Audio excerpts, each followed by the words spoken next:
today. We'll begin with the recommendations to the balancing the budget for 2019 and 2020, that is this school year. And we thank all the staff for a yeoman's effort when we still have no state budget. But we still need to operate. We've been operating since July, and this is the next step in our saga. Okay, thank you, Dr. Martin. Good afternoon, board members.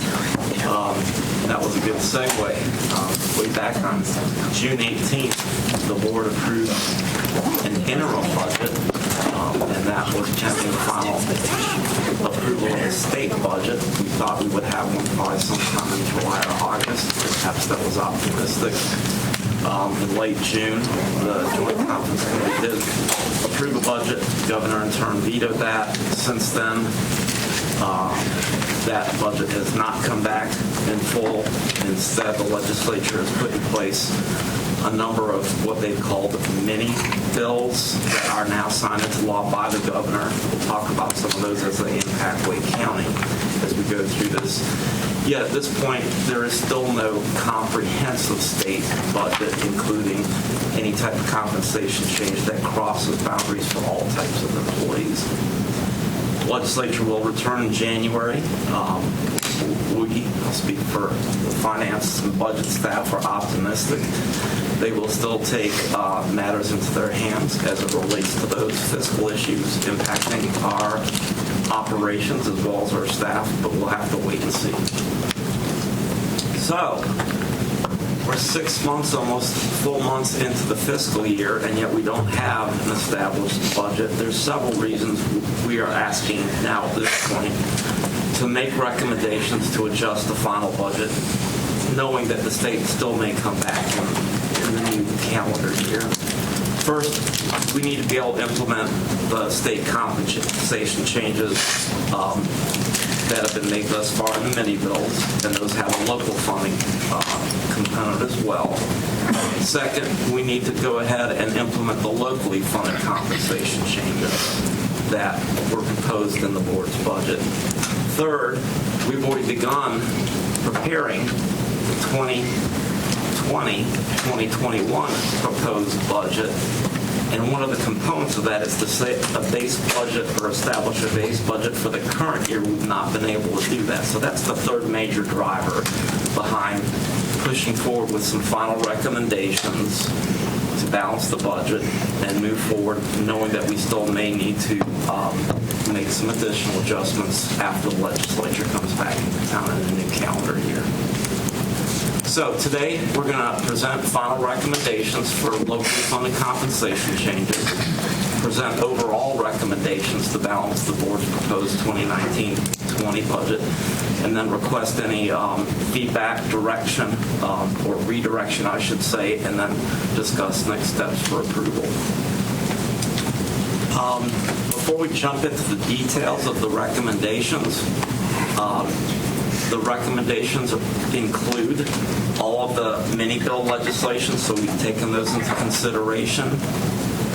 The board had a number of multi-year funding requests included in their proposed budget.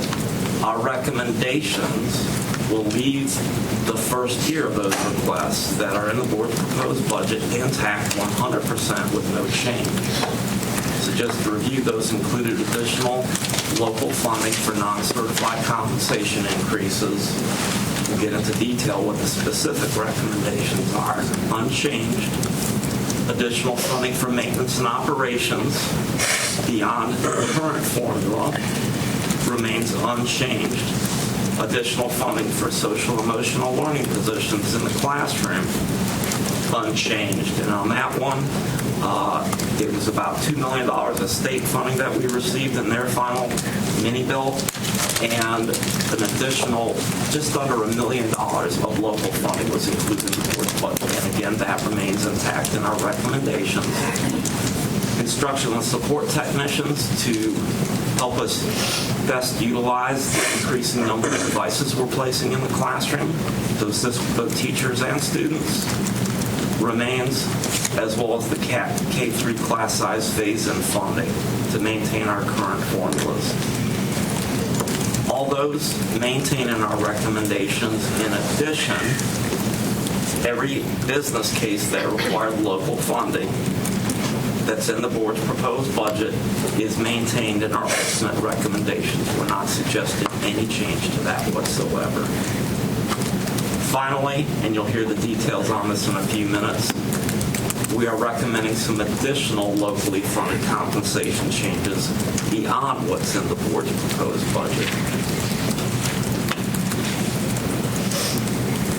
So, again, before we dive into the details, I want to share with you, well, how are we able to reconcile that, knowing that while we got a significant increase from the county, $45 million of additional funding, very significant, it wasn't the full request that the board had made. It was about just over $3 million more than that, so we had a gap there to fill. So how are we proposing these things, including additional locally funded compensation, and how are we proposing reconciling that? At the high level, we had carryovers come in higher than anticipated. Terry's going to talk about in a few minutes what those are and what that means.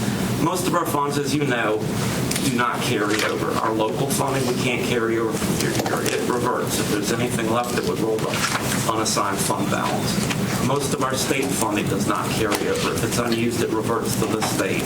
There are some categories of funding that we are able to carry over, and we do have some flexibility.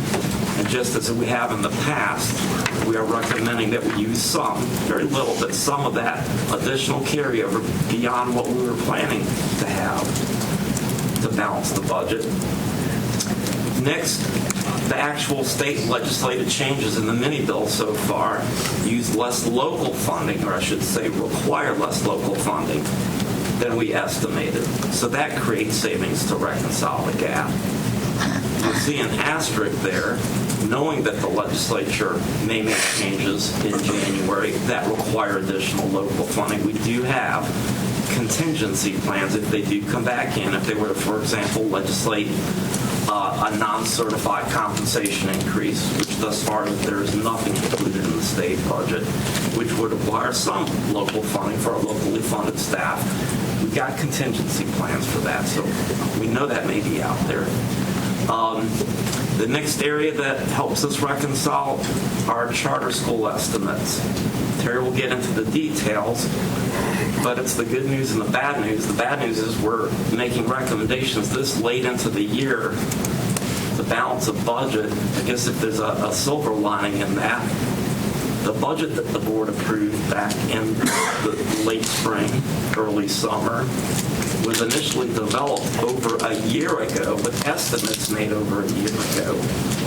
So our charter school estimates that were made over a year ago that were basis for the board's proposed budget, we now have actual last year figures of charter enrollment and attendance. We also have actual figures from the current year for the first several months. And based upon those estimates, there will be local savings to the budget. In the final major area of reconciliation, we are recommending that we appropriate an additional $2 million of fund balance to balance the budget. And again, we'll get into that in some more detail as we go through the specifics.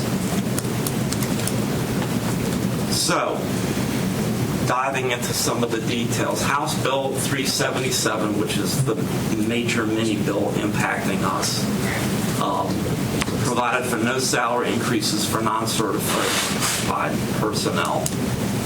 The board's proposed budget estimated an increase of $500, 1.5%, whichever was greater. So that leads to one of the first adjustments, and the key one here being a reduction of almost $1 million of need for local funding. So that's the first piece of reconciliation. It's the first piece of perhaps not good news for our non-certified staff at this point.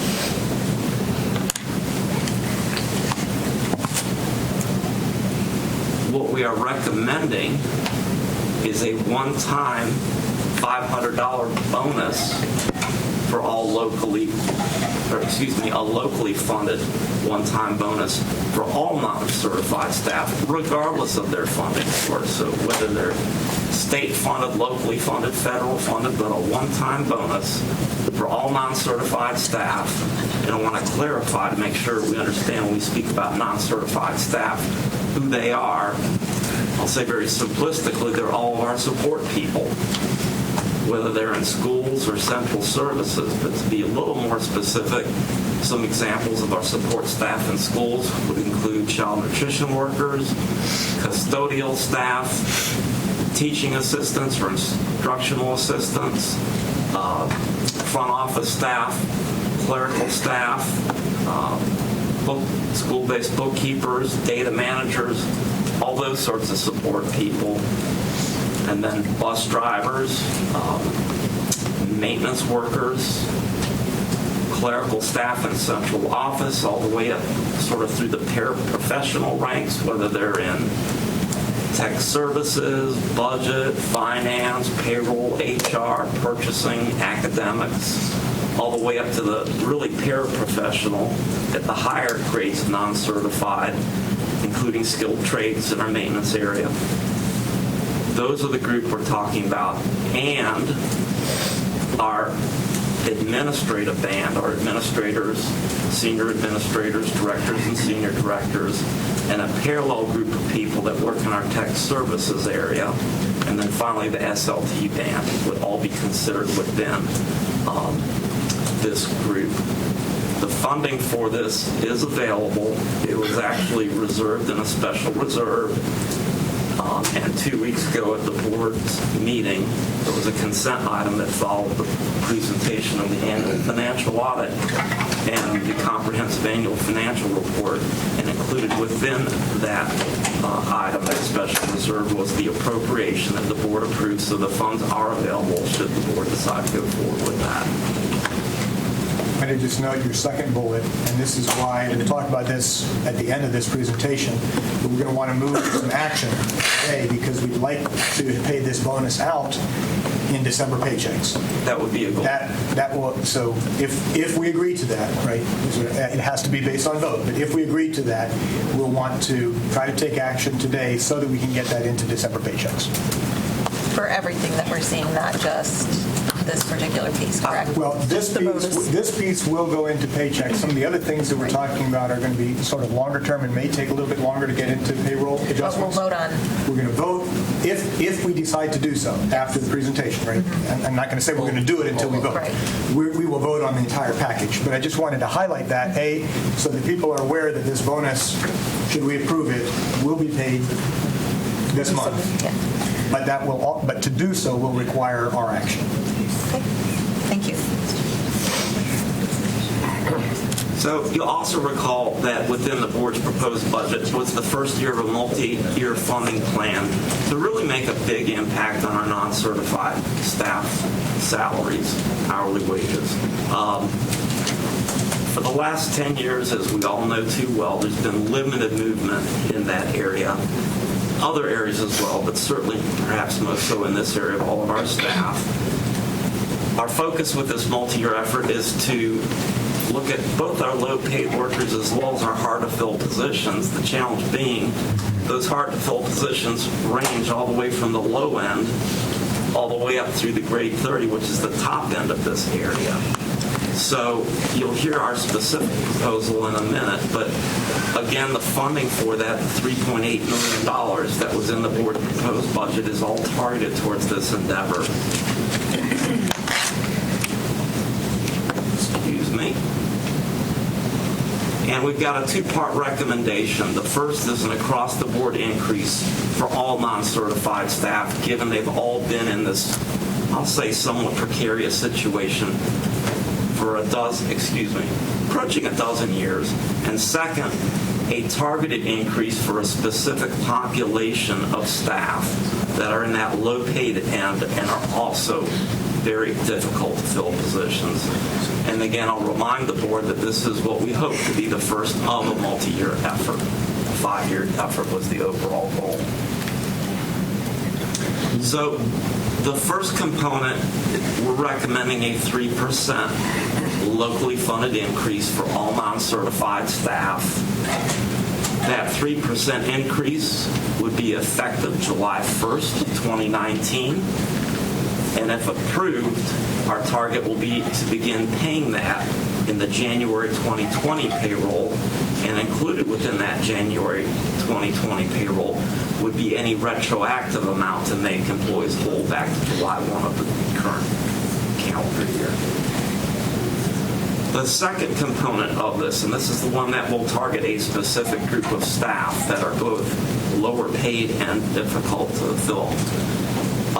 Our recommendation is that effective January 2nd of 2020, we would bring all bus drivers and bus driver team lead positions to a minimum of $15 per hour. We would maintain the existing step differential that would be included within this funding. And I want to point out the importance of that. If we did not include that in our recommendation, while this might be great right now, in subsequent years it would lead to compensation compression and be kicking the can down the road. By building this in at the front end, we're basically creating a stable structure for the bus driver team lead schedule.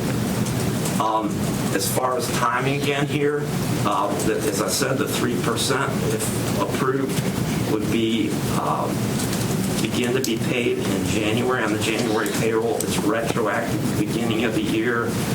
Our intent for the recommendation on bringing the drivers to $15 an hour, that would become effective in January 2nd, the first work day. There would be no retroactive pay, but that first January payroll would reflect that new minimum $15 per hour. Shall we cheer and applaud? Yeah.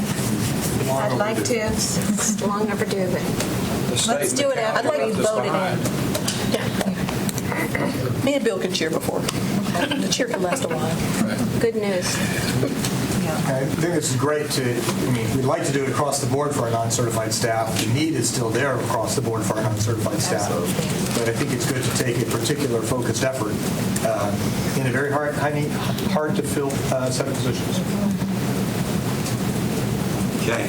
Well, and we would like to think that in future years, with funding available, we would take perhaps a similar approach, knowing that we have more needs than we can address, Right. thus the multi-year approach, but look at making sure we are able to perhaps take care of all of our staff and then maybe targeting a group or a smaller set of groups, since we can't do it all at once. And this is all out of the local funding. Yes. And David, just for reference, remind us all the current minimum for bus drivers. It's Currently at step 0, I believe it's just over $13 an hour. $13.11. $13.11 from our board member bus expert. Yes. Yes. Is there a bus driver fare coming up with his $15 bill? I am not aware of that, but I'm sure someone can answer that. There should be. There should be. So moving to our next group of recommended adjustments, and some of these are state legislative. We're obviously not recommending that. We're speaking as far as the recommendations, the local component.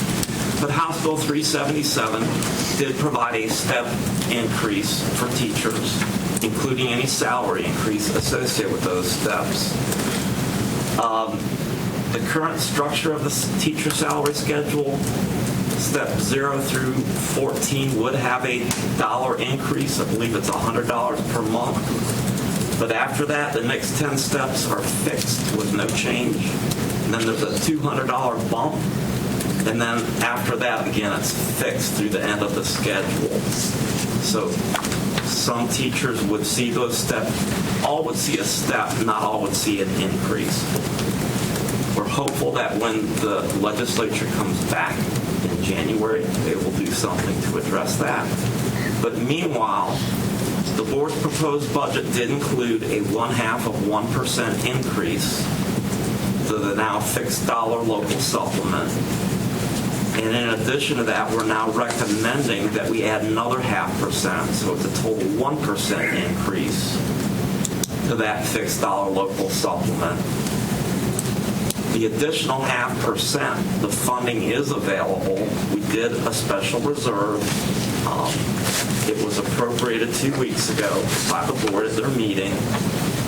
That would be added, and that would cover the full, that second 0.5%. This would be effective July 1st. If it's approved, again, it would be first show up in the January payroll with retroactive pay going back to July in January. I do want to mention on this, though, that the 0.5% that was included in the board's budget is recurring funding. The additional 0.5% that we're recommending that was coming from the special reserve is not recurring funding. So in order to have this an ongoing recurring supplement, it will require an additional $700,000 come July 1 of 2020. Knowing that, staff is still recommending this to the board. Not to say it's an insignificant amount, but we are comfortable at this point making that recommendation, knowing we do have to make up for that in the new year. We'll want to be careful to communicate that to the commissioners because technically this will be in the expansion budget, but it will be expansion of something that we already committed to. Correct. So I think they will be supportive of it. I just think we need to make sure that we communicate this well. Right. And I will share that we have shared this with county staff, including their CFO, the specific aspect. Well, I appreciate the communications and that those lines are completely clear in the process. Yeah, no surprises needed. That's right. Next, assistant principals, House Bill 377 also provided a step increase to assistant principals. And the assistant principal schedule is based upon the teacher schedule plus 19%. So what you just heard me describe for the teachers, the steps, the increases if they're there or not, and the 1% should the board move forward with the recommendations, the parallel plus 19% would apply to the assistant principals. Again, if we move forward with this, our target would be to begin payment of that in January with any retroactive payback to July of the current calendar year in January as well.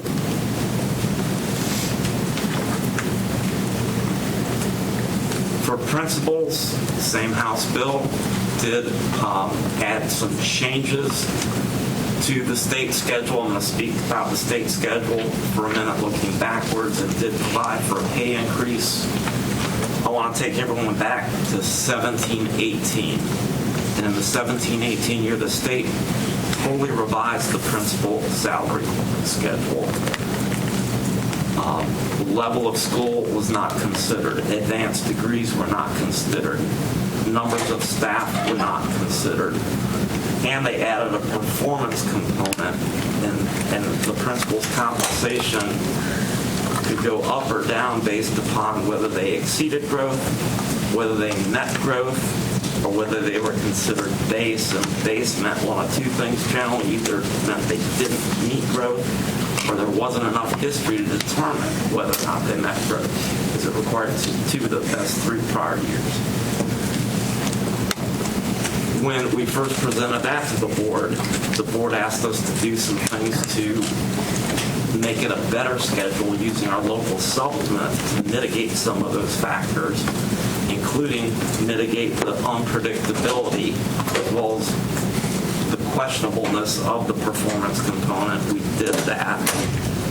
In 17-18, we had our first implementation of it and a final implementation in the prior year, 18-19.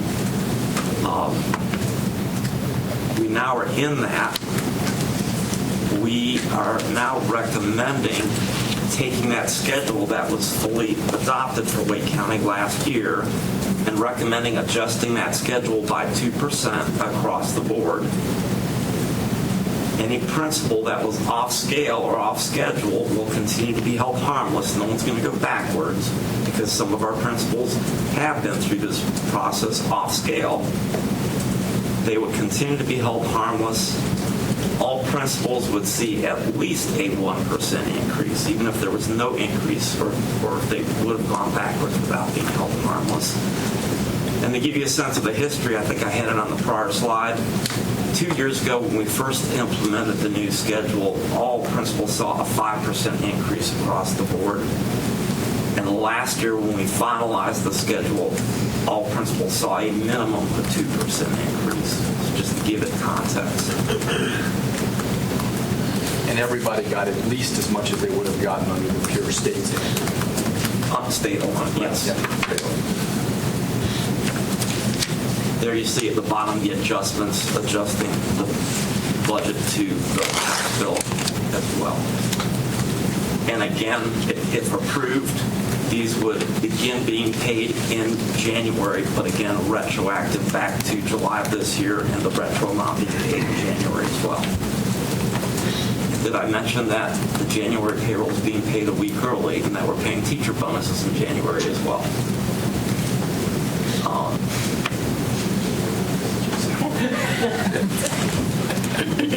Now we're going to review the budget adjustments that we're making that are allowing us to be able to provide the salary adjustments for staff.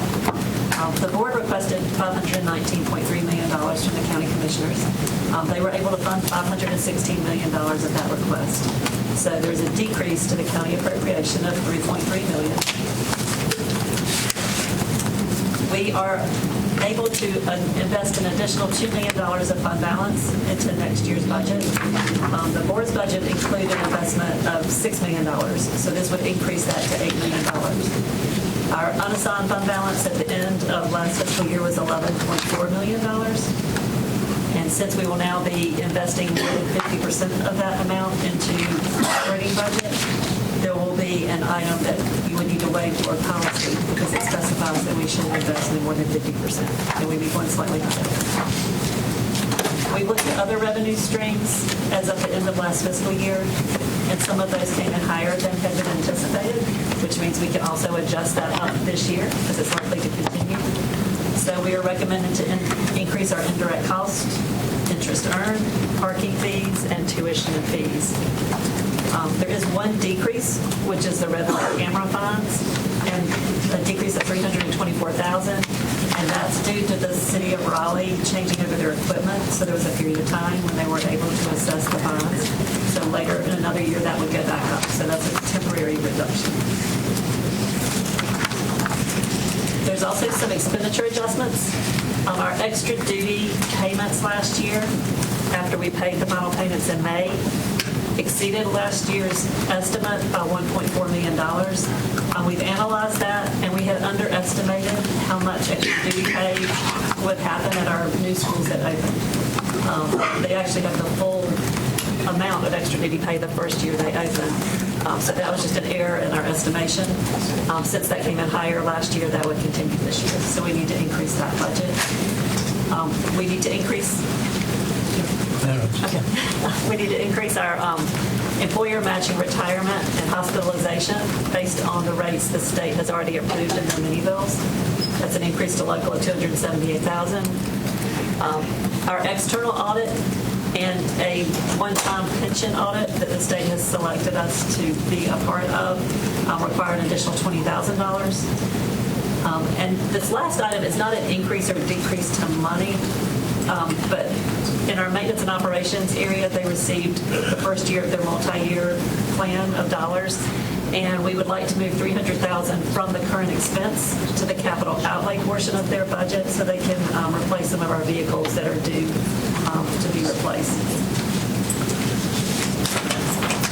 One of the larger adjustments to expenditures is in charter schools, and we're recommending to decrease the amount we had included in the board's budget by $3.5 million. The reason for this is a number of factors. One is that we had estimated charter schools for the current year would have 15,276 Wake County students, and that was based on confirmation letters we sent to each of the charter schools asking them how many Wake County students they anticipated this year. Last month, our billing from the charter schools reflected 14,084 students, so that was much less than was expected. We've also looked at data for multiple years, and after that second month, every year, their numbers of students decline as the year progresses. On the flip side, we had estimated 161,030 students for Wake County School System students this year. Our second month average daily membership is 161,907 students. So our student membership is much higher than we had anticipated. The county appropriation figure came in different than we had requested. And all of those factors together are why we feel confident we can decrease the budget $3.5 million. We'll continue to monitor it through the year. It's possible there could be some additional savings as the year goes forward. In the board's budget, we had estimated the amount of square footage and acreage we would have this year. Our maintenance and staff estimated that, almost a year ago when we were developing the budget. And based on building schools and renovations and seeing where we'd be at this point. Comparing that to actual now, there was a difference. So we're able to reduce the budget $448,000 because the variables came in a little different than we had anticipated.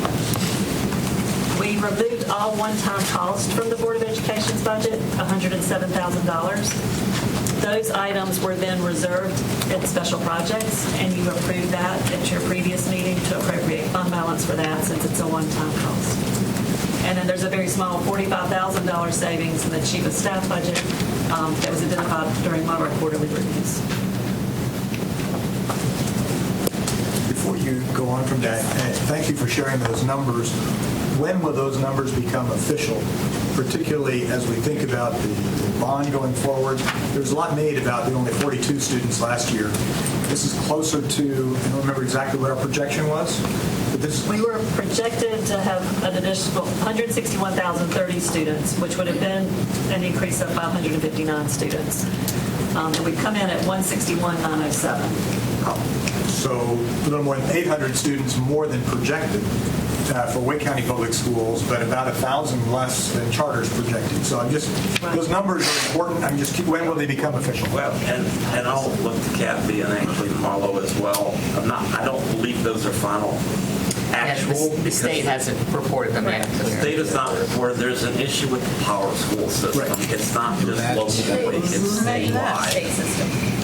And I don't know, Marla, do you have an idea when They have not given us that. It's their product. Whether they own it or not, it's their product.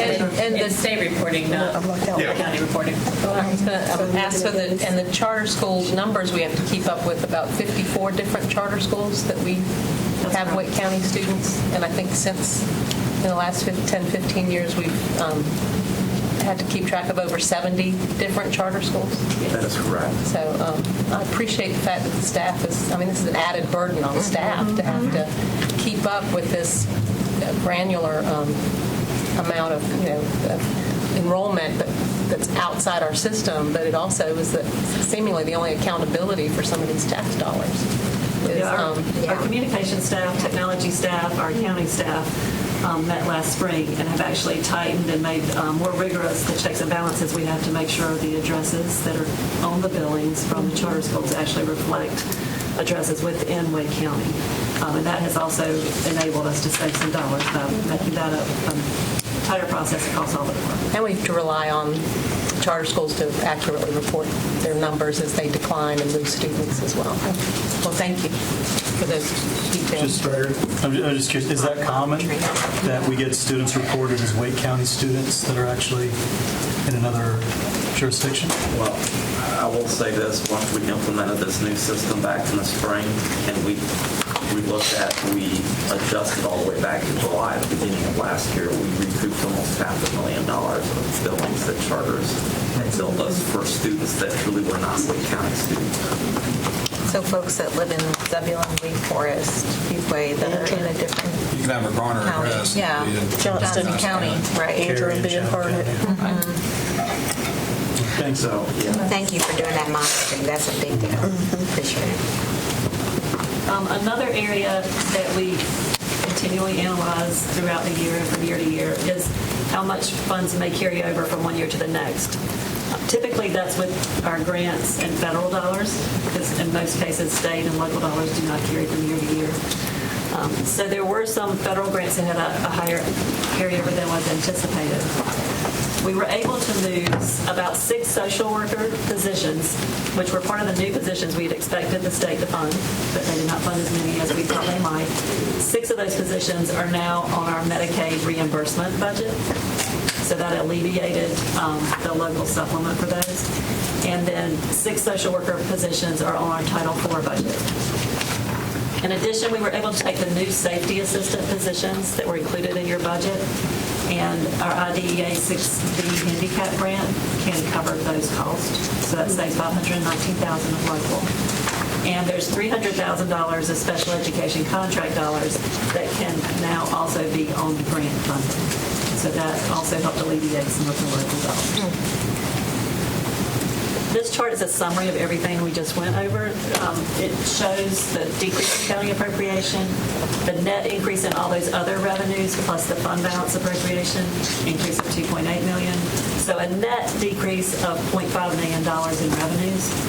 And then on the expenditure side, a net decrease of $1.2 million, comparing what was in the board's budget to the salary adjustments based on House Bill 377. An increase of $3.9 million for the local salary adjustments for non-certified personnel beyond what was included in the board's budget. The adjustment to our extra duty pay schedule, $1.4 million. The employer benefit rate changes, $0.3 million. The savings in charter schools, $3.5 million. The adjustment to our actual square footage and acreage, a decrease of $0.4 million. Remove the one-time costs that were then later covered with our fund balance appropriation, $0.1 million. And moving some items to our grants, $0.9 million. And then that balances back to the same decrease of $0.5 million. So those are our recommendations at this point. You know, we just put a lot out there, but at this point, we're glad to answer any questions in any direction. Very good. Thank you, Mr. Nader. Just a couple of questions. I want to make sure for purposes of transparency and accountability, where we're adjusting the budget, if all of these changes that were in your summary, are we still using all dollars appropriated by the county consistent with the budget that we presented to them? Yes, that is correct. We are making no changes to the local fund provided by the county based upon what was in the board's budget. That is a correct statement. Thank you. And then, Mr. Sheriff, and then the other question I had is that when we talked about setting a fund balance, one of the things that you presented when we went through the budget was a number of potential risks where we could have expenditures higher than anticipated in the budget that we adopted. And I've gone back through and I've reviewed these, and I think you've addressed most of them in this budget. Bus driver salaries, the potential that charter school costs could be higher than anticipated, that we could have fewer federal dollars than anticipated. You've been through all of these potential risks, and now, almost halfway through the year, you're confident that we can manage those risks? Yes, sir, we are. And the one thing beyond what you just mentioned, Mr. Haggerty, that we are cautiously optimistic is I won't say a risk, but something that will require additional funding. As I mentioned, the legislature coming back in January, doing some type of additional compensation change for teachers, non-certified staff, maybe even school administrators, that would require a local funding component. But we've got some options to address that should that, call that a happy problem, that come up. Okay, thank you. Other comments, questions? Well, and thank you for the information on the principal salaries. How do we compare both within the state and nationally with those adjustments to principal compensation as far as our competitiveness to attract and keep principals? Okay. Yes. I'd say that we're still very competitive. You know, one of the things that's difficult to tell is other districts, how they handle the state salary scale. We provide, as well as competition, is some stability for our principals, and knowing that their salary won't fluctuate based on a growth score annually. Is that saying nationally or? I think it varies nationally. Yeah. And is this the latest we've ever done finalized our budget? And is Yes. this going to be in some ways we could have finalized it in June and just continue to make adjustments. Right.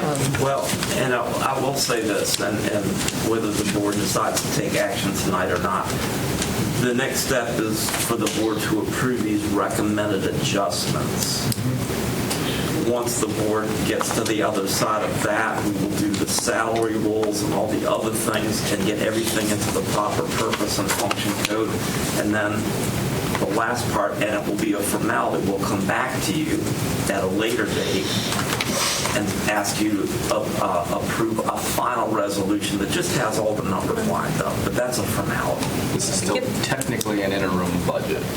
Will that final resolution have to wait until we get the state budget, or will we do a final budget even before we get a state budget probably? It would be my recommendation, and I'm speaking off the cuff before. Okay. If it happens to line up, it would be amended by any state changes. Yeah. There's been so much uncertainty for our teachers, our support staff. Since June, it would be, if we could think through next year a more purposeful process so that we're not doing this yet again, even if it means that we have to monthly look at our risks and see where do we stand. But to your point, we can amend the final budget at any time we need to, and we will have to make some kind of amendment once the state budget finally does pass. Correct. And it might be 6 of one, half dozen of the other, but as long as we're continuing to communicate with staff, I think that's the most important thing. Well, and not to make light of the fact that we don't have a comprehensive state budget, but we're amending the budget on a monthly basis. Right. For example, part of the state transportation funding doesn't come in generally until the month of December anyway on a regular basis, so it has to be amended. That's just one example. So I just want to say, I'm especially pleased that we are staying true to our local requests from the commissioners. So I appreciate the fact that we're going to be right on target with our multi-year initiatives, the 5 of them. So thank you for that.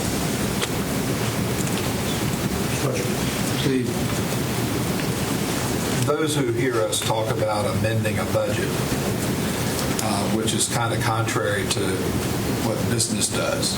They have a budget and they work against the budget, plus or minus.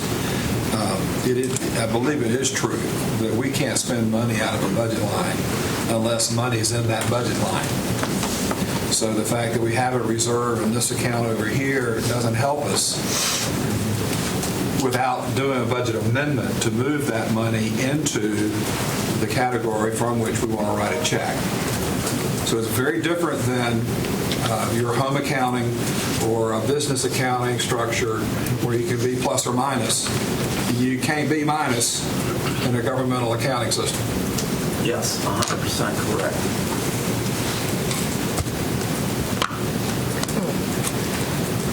So seeing no, did you have a comment, Mike?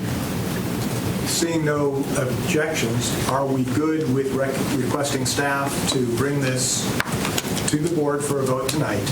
And as noted, this will require first a motion to waive policy with respect to our fund balance, because our policy there says we should not use more than 50% of our fund balance in any given budget year. This request will take we'll cross over that limit with the additional $2 million from fund balance. So we will be spending more than 50% of our fund balance on this year's budget. So we first have to have a motion to that effect. Assuming that passes, then we would move on this budget recommendation. The budget adjustments. Again, the timeliness of this, as Ms. Kushner noted, the earlier we can do it, the better. We've drug out because we thought we would get a state budget. But if we can pass this tonight, then we can get the bonuses into December paychecks and get everything lined up for the salary adjustments we can deal with right now, starting in the January paychecks. So are we good to bring that tonight? It's unusual for us to get information and take action right away. But we've been watching this budget process for a long time, and I think there is a timeliness that is critical here. So I think that warrants an alternative process. So happy to. We've got broad support. We'll look forward to seeing that added to the agenda tonight. Thank you. And we're staying within the parameters of our budget. Right. We're not changing our budget significantly. We're just making our budget functional.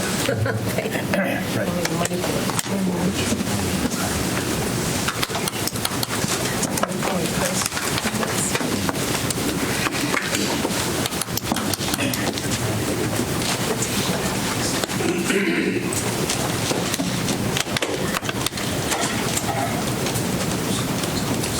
right, the next item up for us is the 2021 enrollment plan.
Thanks for getting my card. Scribble.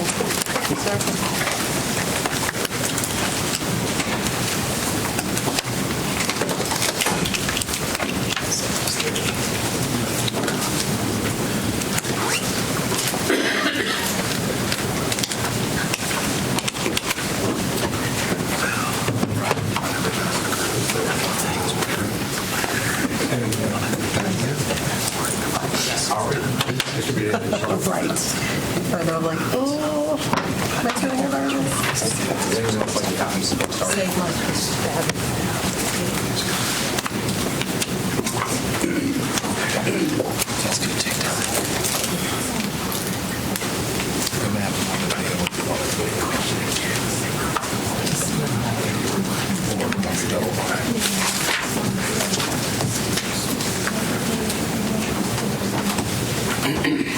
Good afternoon, Chair Martin, board members, and Superintendent Moore. This afternoon, staff will present to you the final draft of the 2020-2021 Wake County Enrollment Plan. The final draft of the enrollment plan includes all of the edit suggestions by the board as a result of the feedback collected during the work sessions as well as our public meetings. This will be the final recommendation from staff before we request a vote from you all this evening at the board meeting. Mr. Carrozza, our Senior Director for Student Assignment, will take us through this final draft. Chair Martin, members of the board, thank you. It's been a long process. We started this back in September. It's a good process. I like the fact that we do get out to the public. We did change our interaction with the public this year, which I thought was successful, thanks to the communications department. It's always good to get out there and get feedback from parents as we go along this process because they have a different lens than staff has, and it's beneficial to both of us as we go through this. So we really appreciate that. So here we have the final draft. So we'll talk about policy 4150. We'll talk about current school crowding. We have one new school opening in 2021, South Lakes Elementary. We have existing schools that are overcrowded or underutilized, and we'll look at recommendations for those. We have one new school opening in 2021, Willow Spring High School. We have grandfathering rules, and then we have just some information about the timeline that we had and feedback collection. So policy 4150, this is the driver of the student assignment policy based on 4 pillars. Operational efficiency, which is the main driver in a lot of the 2020-21 plan for this year. Proximity, stability, and student achievement. And just today, because I think we just have to continue to talk about it, on those 4 pillars, I think it's important to reinforce that those are not individual personal priorities, those are system priorities. That's correct. Yeah. So it's just important to reinforce that. Yeah, this isn't about me. This is about the whole school system. Okay, so here is just a snapshot of the crowding concerns that we have at the elementary level. the way you read this map is in that northern part of the county. In the northern part of the county there where it says 7 of 14 in the pinkish area, that is signifying that there are 7 out of the 14 schools, elementary schools in that area are either capped or have an enrollment exceeding 100%. This is based on our September, I believe it was 26th or 17th data back when we released draft 1. Then we did snapshots of individual areas. As you can see in the top right corner, the box there shows that this is the southern part of the county, where we are opening South Lakes Elementary at the bottom of the page there. The plus signs represent schools with enrollment caps, and the stars represent schools that have crowding over 100%. Again, here to the north, these are elementary schools again. You can see we have a large number of elementary schools that are over 100% crowding, with several capped schools as well. And a lot of the elementary crowding can be attributed to the K-3 class size restrictions that the district will be implementing as we get to 2021. Because 2021 school year, it's a hard cap. There's no average. It's a strict 2022, yeah, 21, 22. 21, 22. Thank you. Okay, and so here is the western part of the county, the Western Cary, Apex area. And then we have a snapshot here of the entire county with the middle schools and then the high schools. So as you can see, crowding is a concern still that we have in Wake County as we move forward. So here's the 7-year plan. In 2021, we're going to be opening South Lakes Elementary. Willow Spring High School will open in 2021-22. 22-23, we have 2 schools opening in elementary, in 2 elementary schools, one in the Apex Friendship area, one in the Creedmoor Road 540 area.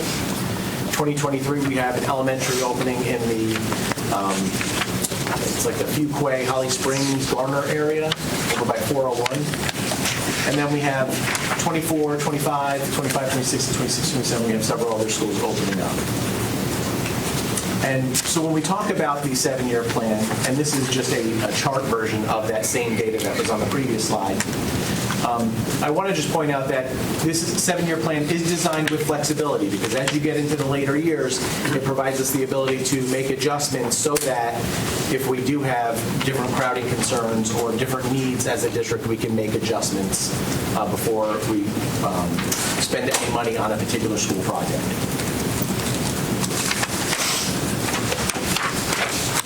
So the next several maps give you just a snapshot of the entire county, and the highlighted areas, the colored areas, show where we would have an impact of base attendance area changes. So these are the elementary school proposed changes for the final draft. You see the area in yellow there, that is South Lakes Elementary, a brand new school opening in 2021. These are proposed middle school changes. Though we don't have a brand new middle school opening in 2021, we do have some overcrowding concerns that we would like to address. And then 2021, these are high school recommendations. There's one again for 21-22 because we had introduced, proposed a base attendance area for Willow Spring High School. South Lakes Elementary. This is the first new school, or the only new school will be opening in 2021. Set to open up on the traditional calendar with a capacity of 716. The year-round application school we're proposing is Valentine Elementary, and the impacted schools would be Fuquay Elementary and Willow Spring Elementary, both that have enrollment caps currently. You can see here in the table the school, the calendar type, T being traditional, Y being multi-track year-round. It gives the school capacity, the brick and mortar capacity, and capacity with trailers. Those are the mobile units on the campus. It gives you the base percentage. That is the percentage of students who live in the base that actually attend the school.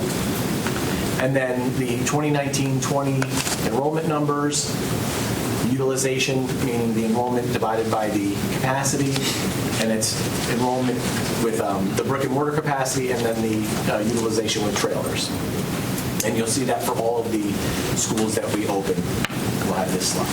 Glenn, just let me make a comment here that the utilization number out here in 1920 without trailers shows you the stress on the core of the building, the restrooms, the cafeteria, the media center, the corridors. So just the fact that we've got an extra classroom outside doesn't lessen the impact that this total capacity has on the main building. And so I don't want folks to say, well, there's a 4% room if you use all the trailers. Well, yes, but there are other things to be considered in assessing the quality of a plan. So. What time lunch starts? Like a 3-hour, 4-hour lunch break. Yeah, right, exactly. Yeah, well said. We need to remember that. We need to remember that. We need to talk about it. We do. We have to talk about it because it's hard because parents and families adjust to it, and we have to keep reminding them that, yes, you're adjusting, but here's the stressor it's still causing on the school. Trust me, it's really hard for me to keep saying this. I've heard a couple of board members share concern about this in conversation with constituents about this plan.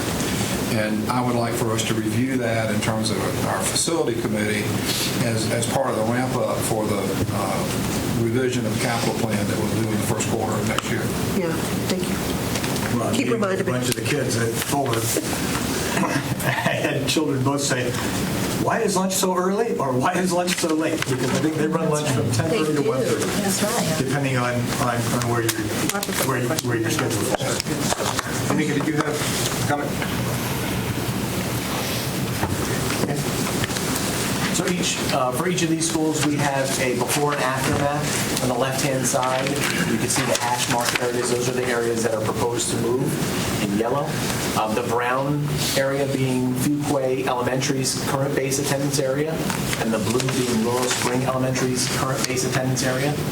And the area in yellow is the proposed base attendance area for South Lakes Elementary.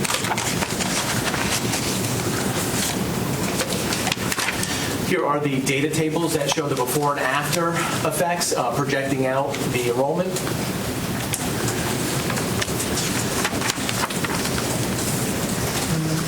And that just assumes no grandfather. Is that? That is correct. Okay. These tables do not represent parent choice for grandfather.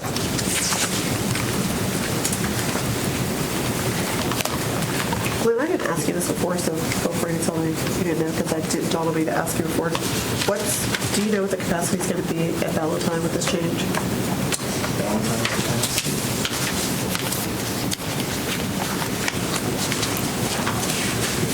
Because that's it. How's that impacted again?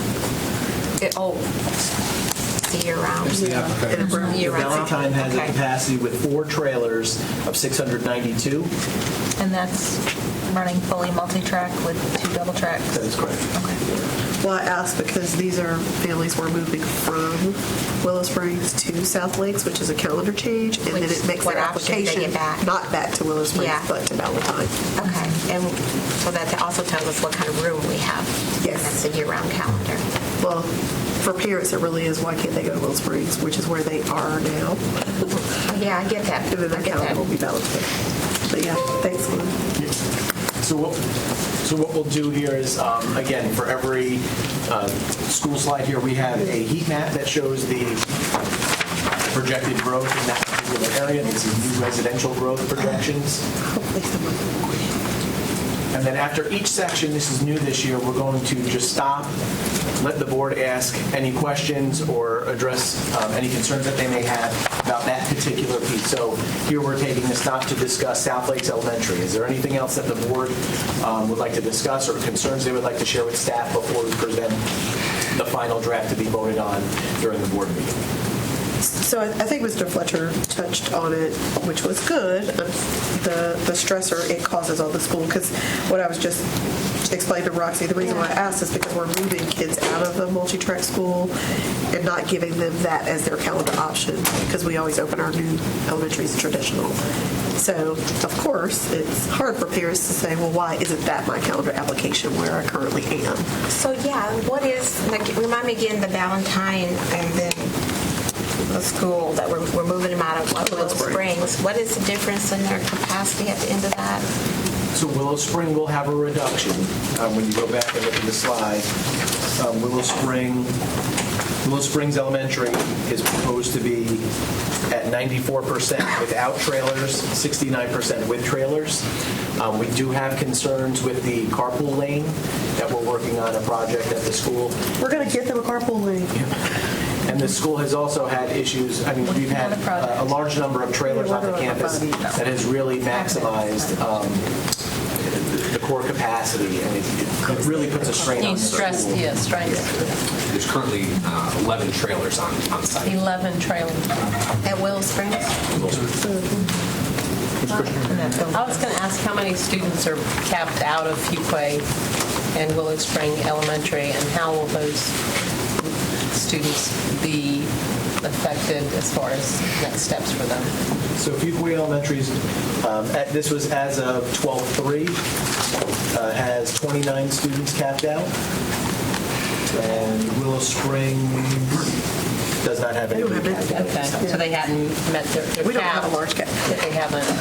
And some of that has to do with last year we had reassigned, or 2 years ago we had reassigned some students out of Willow Springs to Banks Road. Been addressing that. Yes. Yeah, I don't really have kids. So those 29 from Fuquay, are they? If they still live in the base attendance area of Fuquay after the board votes on the final attendance area for 2021, they would get called back. Okay. Depending on where they are, because we've changed that base, so technically there isn't an Otherwise, they would be assigned to South Bay. Not necessarily. All right. Right. So When they get called back, that means because we're moving the whole year. if they get called back, they have to go to get transportation, but if they don't go, they don't get transportation. That would be correct. If they choose to stay at their overflow, they would no longer receive district transportation. Is that for the entire time that they're in that school level, like elementary school, or is that just for that school year? It's for the entire time. So they would, in essence, be transfers at the school if they remain. Okay. Again, because we're having this conversation, I want to remind us that we're talking about students who are capped out when we're actually changing the entire assignment area. Right.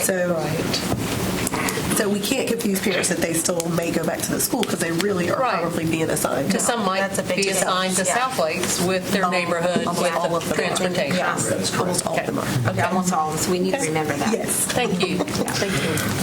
Appreciate It's a set that. of questions that are accurate. Well, it gives greater stability and for those students. That's why we're building the school. Well, yeah, we'll just we'll be back. All right, so moving on. So we'll be discussing existing schools for 2021. We have overcrowded and underutilized schools as well as some proposed calendar application area change. So the first slide we have here, there are two changes, technically three, that we have proposed on this slide. In the top area, on the left-hand side, you can see it in the Highcroft, which is in peach colored. There's a little area that turns green. That is vacant land that we have reassigned out of Highcroft and assigned it to Carpenter. Then in the southern portion of the Highcroft Elementary base, and let me remind you, Highcroft has an enrollment cap. We are proposing that those students there would be assigned to Turner Creek directly to the south. They're in the purple, the lighter purple. Then in the western part of this slide, you have White Oak Elementary in the blue. We have proposed students in the southern portion of their base attendance area who would be assigned from White Oak to Salem Elementary. Turner Creek. Well, the White Oak, White Oak, students would go to Salem Elementary. Highcroft would go to Turner Creek. Right. And I think here it's worth noting that a lot of the pockets of purple in the blue were assignments we made last year because they are empty land, and we didn't want empty land to continue to overfill a school. Because I think when the general public looks at this, they say, well, why do you have maps that look like that? Right. Well, there is a why. It's because development needs to have infrastructure before it can support the development. And it could also be commercial land, land that's currently used. I think one of them is a fire department. Well, we did that for the sake of if the town of Apex or Cary ever rezoned that property, we would already have it assigned to the school where we had seats. So here are the before and after tables. So Glenn, the map hasn't changed. The destination school has changed for the southern part of Highcroft. That is correct, sir. Okay. The map is still what the map was from the beginning. That is correct. Yeah, Okay. we did not. The only area that we added, again, like I said, was that vacant land area to the north of Highcroft. That is now green. I understand. Thank you.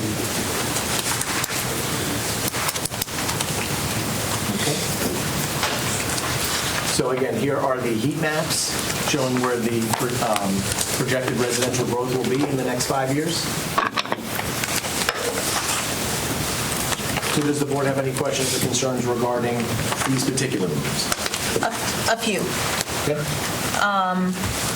So one of the concerns when we had this last year with the move out of Highcroft was the feeder pattern piece, and I wanted to be cognizant of that as we moved forward, not just for our change for base schools, but our calendar application schools. Currently, we have the area assigned to Turner Creek. Their calendar application school is listed as Green Hope. But then for the middle school, it's listed as Apex Middle. And so if you're following on the traditional calendar, you go out and you really don't have anyone as you're going into 6th grade. And so I was wondering, would Bauckham be able to handle that? They're a feeder school into Apex Middle, so they would be following with a cohort. The Salem Middle piece has kids coming out of Salem. Their application school is Apex Middle, and so there would be a part of that cohort to follow them back to green level for kids who are able to get a transfer.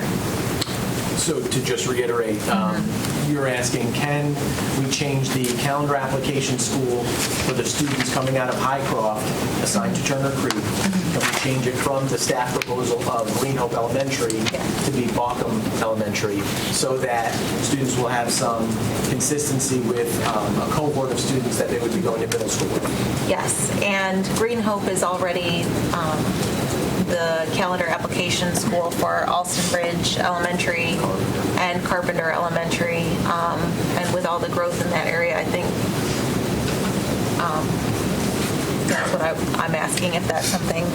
Is that something the board would like us to make a change for the draft that we bring to the podium during the board meeting? That makes sense. So can you answer the questions of capacity? I think that was the question. Yes, we can. Yeah. Okay. We can accommodate that change. Sorry. Yeah. My gut would be there might be more capacity at Bauckham for those who want traditional, or is that just a? Yeah, I mean, yes. maybe slightly.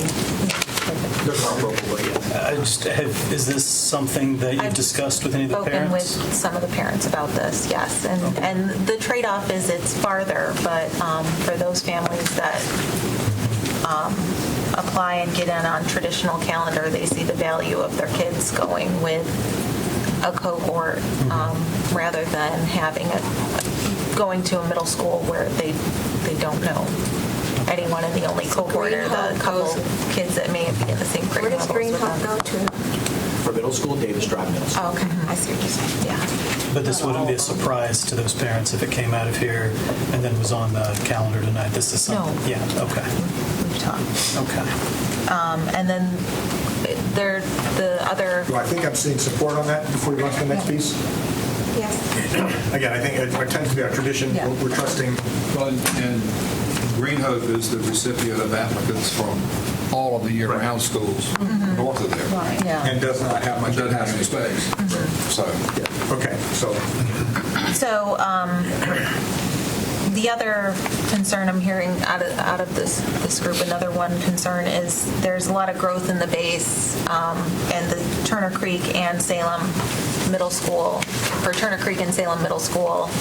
Are we, the question that parents keep asking is, have we gone back and looked into any rezonings and permits that have happened to make sure that our numbers are completely accurate, and that the growth in the base is something that we can handle, and that we're not going to be doing this again in 3 years' time. You're talking about the Turner Creek year-round elementary that goes to the Salem Middle. Yes. Year-round.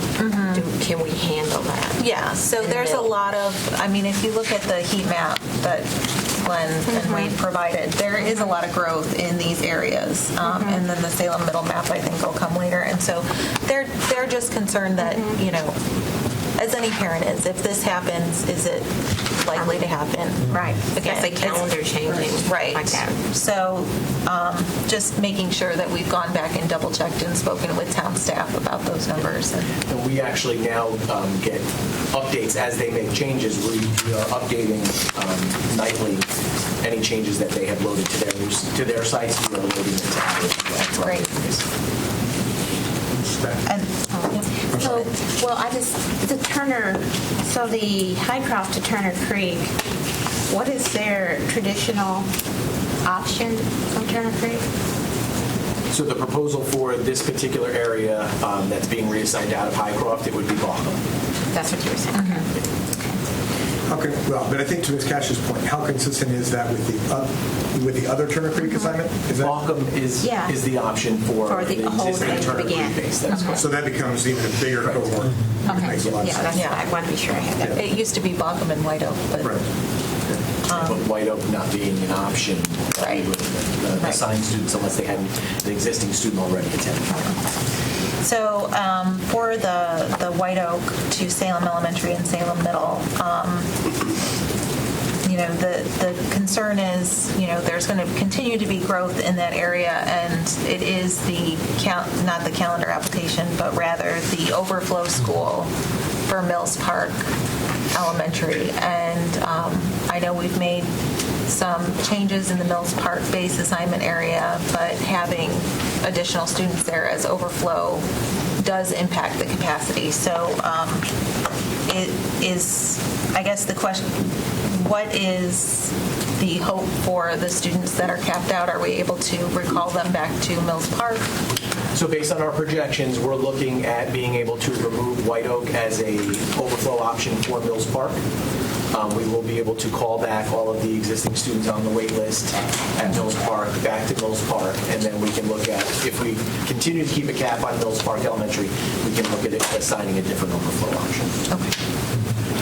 And then there's a lot of new growth still in that area that's more proximate to the school. To White Oak? To White That's Oak. correct. And we've looked at either moving that land or what it would take, and at this point, So a lot of the developments have already started and already had students already attending the schools. But yeah, we are still looking for additional areas. It's just, you start to split parcels, and you get very granular as you start to look at that, because a lot of these planning units are connected in one way or another. But yeah, we are continuing to look at for ways to reduce the growth that'll happen in the White Oak base. but no additional recommendations for that at this time? Not at this time. Okay. I just want to clarify what Ms. Hackett had asked. So you are looking to change the White Oaks designation as an overflow school, or no? That's correct. Okay, thank you. And that will happen for this year? Or you think it's... Capping recommendations should come December, January, February, so that would be the time we would... Right on the tail end. The next chapter. Next. But again, from the public perspective, right, you're saying, how can you accept CAP students and we can't be there? Right. The point is that this is not directly part of the plan, but it's part of the plan. Correct. And this needs to be done first. Any other questions or concerns?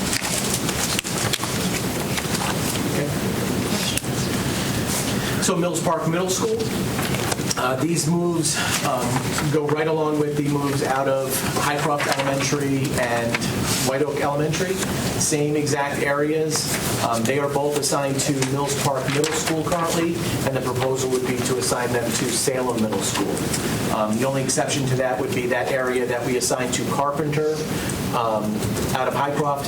They would be assigned to Austin Ridge Middle School, which would be the same middle school for the students currently attending Carpenter. But again, there's nobody in that parcel. That is correct.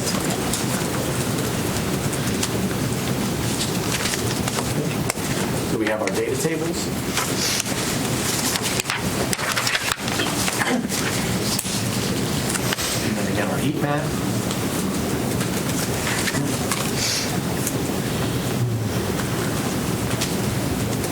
And did the board have any questions or concerns regarding the middle school portion of this move? So Mills Park Middle School is still capping out students, That's correct. and they're being capped out to West Cary, correct? That is correct.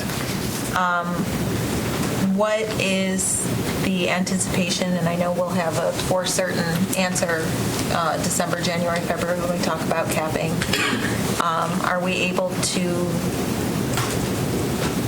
look at potentially lifting the cap at that school this year, or is it too early to tell? It's still a little early to tell, but I mean, it's hard to say. I mean, you've got a lot of growth in this particular area. All of the White Oak base is still the proposed White Oak base after this plan will still be in the Mills Park Middle School base.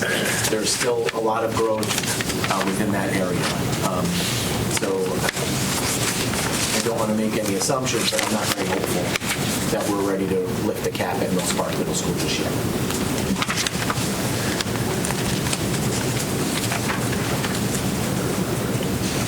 Any other questions? Okay.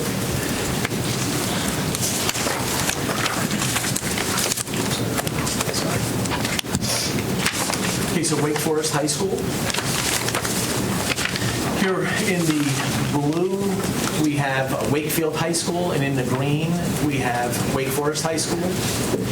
Due to the crowding concerns at Wake Forest High School and the growth within their base, we are proposing to assign students in the western portion of the Wake Forest base attendance area to Wakefield High School. Here are the before and after tables. And again, I'd like to point out that these do not recognize the grandfathering. I was going to ask that, yeah. Right. And that's so important with high school, because we're trying to be generous with grandfathering. Exactly. The grandfathering rules, I want to remind you, for high school are from an existing school to an existing school, which would be this case here. All students who've attended the school and their siblings can grandfather for the life of the time that they would be at the school. So the impact you see of reassignment is a lot less. It takes a lot longer to see that impact over time. It's for the life of the time the family is at that school. Yes, as long as you have an older child at the school and that rising younger sibling is going into ninth grade, they can always apply for a transfer to attend the same school with them. That is a guarantee. But if there's a break in time, the next one goes to the newly assigned school. That would be correct. Well, as a rising ninth grader, you would always be assigned to your base, and then you'd submit a transfer request to request a transfer to the other school. And so here's the heat map that just shows the new residential growth within the area. And I'd like to point out something else to the board that we talked about previously is the large number of rising ninth graders, and we're even starting to see it in eighth grade, of students coming back from private and charter to attend a public high school or middle school in eighth grade. Just out of curiosity, in light of the earlier discussion of the roughly 1,000 students less than anticipated for the charters, do we know what grade levels those are in? Is that across? Do we know? Is it across the board? We always get a heavy ninth grade spike, but I'm just curious. I don't have that data offhand, but we can certainly look into that and get back to the board. Yeah. The distribution would be interesting.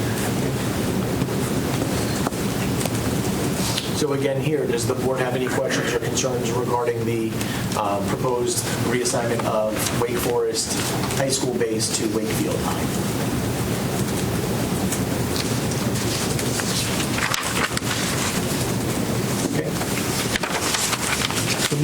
brown. Another existing school, Fuquay-Varina Middle School, is in the pink area to the south there. That base attendance area is growing, as you can see from the South Lakes map that we showed earlier. The school is currently over capacity and growing, so we are going to need to reassign students in order to handle that growth. Looking at the capacity, just to give you kind of a snapshot, capacity holds about 960 students, and they're already over 1,100, and the growth is coming. I think I looked at it for the last 4 years. They've grown by almost 100 students each year. So the students in the hashed area in the pink there, that becomes the light blue. They would be reassigned from Fuquay Middle School to Westlake Middle School. And then we also have an area to the north there that is dark green. That is Holly Grove Middle School. And those students are being proposed to move from Holly Grove Middle School to North Garner Middle School, which is in the lighter green. Should you have a question? Fuquay Middle is currently capped. It is not currently capped. capped. It's not capped. Okay. All right. So If this did not get approved, you'd like it to need to be, is sort of the implication? Certainly. Certainly. And with the way the capping rules are, we would still have serious concerns at the school because capping rules, if you've lived in the base attendance area prior to the cap date, then the cap does not apply to you. And so therefore, we don't have a way to stop the enrollments because they've met the... Right, they're already in elementary school. Correct. Yeah. Oh, Gwen. Can I just grandfather all the children in the building instead of... Yes. So we've looked at that. Mm-hmm. We have looked at that. And again, like I said, the concerns that we have with the continued growth within the area, even if we did allow all the students to grandfather at every grade, we still would have serious crowding concerns at the school with the growth that's continuing to come in the area. The earliest we will be able to get some relief at the school is 2022. So whether we go through with a renovation at the existing Fuquay Middle School site, 2022 they would swing out to Herbert Akins Middle School site, or there has been the discussions about the possibility of opening Fuquay Middle at a different site again, and then opening Herbert Akins Middle School at 2022. Again, the earliest you're going to see some relief to Fuquay would be 2022. Well, at Herbert Akins, you wouldn't have relief. Yes, looking here, yes, you would, because we do have some students that are at Herbert Akins Elementary that are assigned to Fuquay Middle School. So they would be assigned to, we would propose them to be assigned to Herbert Akins Middle School, therefore providing some relief to Fuquay Middle. I was thinking the capacity, you got 900 kids. Fuquay, Herbert Akins Middle is not going to be a 900 student school. I'm sorry. He thought you were talking elementary. Oh, the swing. No, I'm sorry. Thank you. Yes. As swing space, you're not going to have that capacity. I'm just pretending we're not traditional school capacity in that facility. Yes, you are 100% right. If we did nothing and we tried to swing the students from Fuquay to Herbert Akins, yes, we would not be able to fit all the students on the campus. That's correct. Just to remind me now, who does grandfather in middle school moves? Because I think we did it one way, then we changed it last year maybe, and then we came back. I mean, we didn't change then, but who does? In this year's proposal, we are proposing that current rising eighth graders and their siblings for 1 year only. What is it today, though? No, that's what we're proposing. Oh, for this past school year? This past school year. Don't try to trick me. Yeah, check me. In last year's assignment plan that you voted on for this current school year, you allowed students from existing schools to grandfather at all grades. That's what I thought. Prior to that, we did do the eighth graders and the siblings for 1 year. And so do we make it Existing to existing middle school, I mean, I would... So we made that change when? Back to just rising eighth graders? We haven't voted yet. It's a proposed change. We had, so 2 years ago, the rules were eighth graders and their siblings for 1 year. Last year, yeah, I liked last year a lot. Well, remind me again, why are we, what in this makes us not do that again? The continued crowding concerns at the school. Like I said, you've got a school that's 960 enrollment capacity right now. Enrollment is over 1,100. That's projected to be somewhere close to 1,300 for next year. And we are seeing more students attend their base school. The number of students who are calendaring out or transferring out, so the attending base percentage is increasing. So therefore, more students are staying closer to home, thus causing the larger effects of crowding on the school in the last 4 years. So, of course, you already know. I think we should leave grandfathering for middle school the way it is, but Which is a rising 7th grader. Yes, I'll let that go for now and go to, so in the earlier proposal, of course, I asked about Valentine and Willow Spring with South Lake opening because we are changing families' calendars, period. I mean, whether we like it or not, we're opening a new school, so we change calendars. We've talked about this every year when we open a new elementary. But so not only are we doing that to the exact same group of people, we also are now moving kids who are currently on a traditional, I mean, most of them, which we can re-pull the numbers, you might have them handy, would now be changing their calendar from traditional. So my Lincoln Heights, Fuquay-Varina kids who are currently at a traditional elementary, they now will be going to a year-round middle school. So what they can do is they can apply for a transfer during the request for transfer period, and staff will review those. Again, if there are available seats, we can certainly approve them. But if they are requesting to go back to Fuquay, staff would not be able to approve those requests because it would be undoing a board decision. They would have to come through the appeal Well, process. not if the board votes to not change middle school grandfather. That would be a change. Just saying that. But I think to your point, I'm a little less, and I'm not concerned, but I'm a little less concerned about the elementary going in with year-round, the calendar switch, because then you'd have your whole time in middle school on a different calendar. But your rising 7th graders, right, so they're currently 6th grade at traditional calendar. Then they would be year-round calendar for 7th and 8th and go back to traditional for high school. That probably concerns me more than, I'm not saying the elementary doesn't concern me. I don't disagree. But the middle school issue, because it's a calendar change in middle school, that adds a challenge. That's a big pill to swallow. I mean, I can't stress enough the crowding concerns we have in the school. I know. Sure. And the way the campus is set up with multiple buildings puts a tremendous strain on the school in the sense that, when you have a larger student body on the campus, the smaller buildings, the lunchroom cannot hold all of those students. It becomes a safety risk at times, especially with students moving around. That many students. So to hear you really Glenn, I agree with you, but this isn't the only school that we currently do that at, so this is a hard pill for me to swallow that we're not willing to do it for Fuquay-Varina Middle School. That said, how many kids are we actually moving out? Rising 7th graders, you mean? Moving rising 7th graders out. Rising 7th graders that we are looking that are currently at the middle school that we would actually be moving to a different calendar. And I think everybody's got this down, but just as a reminder on the grandfathering rules, and what the policy basically does is set a policy amount, and then the student assignment plan can increase it. So it's terminal grade for elementary and middle. So the 8th grade is what's grandfathered, as well as for a sibling for that 1 year at the school. So anything beyond that, you absolutely can do in your plan, but just as a reminder of the rules. Nope, not weighing in at all. No, that's a good point, but what you're saying is actually what we did last year, and Glenn has recommended we go back to that policy, right? I mean, because that's essentially we agreed to not do that. You agree to add to it, which is what the policy says. Yes, Your student and I'm trying to keep assignment us at the addition. plan. Yeah, I got it. 100%. Just wanted to remind you. So the question is how many students would be in this cohort? I don't have it broken down by grade, but it's approximately 200. And then, sorry.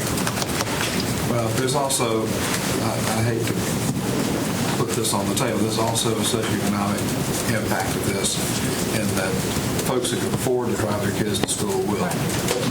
Folks who can't, depending upon the yellow bus, will make the move. That's everywhere. I know that's everywhere. But we finally created a balance at the middle school that we did not have when I first got here, and so to Bill's point, we're about to undo that.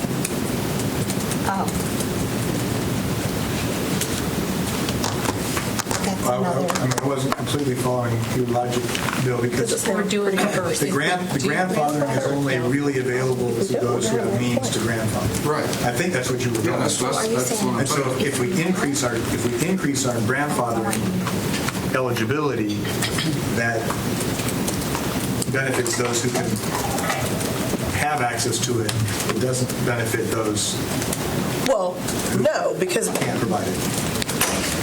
Well, so here's the current thing, though. For Fuquay Middle, currently their base assignment is proximate. So yes, it does do that, but this assignment is approximate middle school, which is why I'm asking the total number.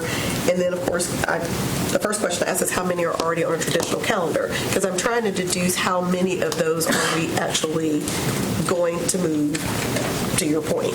The other piece of it, though, is we actually are moving more who can afford, and the issue is, again, which we talked about mostly in District 1, I haven't seen as much here, but we're talking we have a new charter school opening with middle school.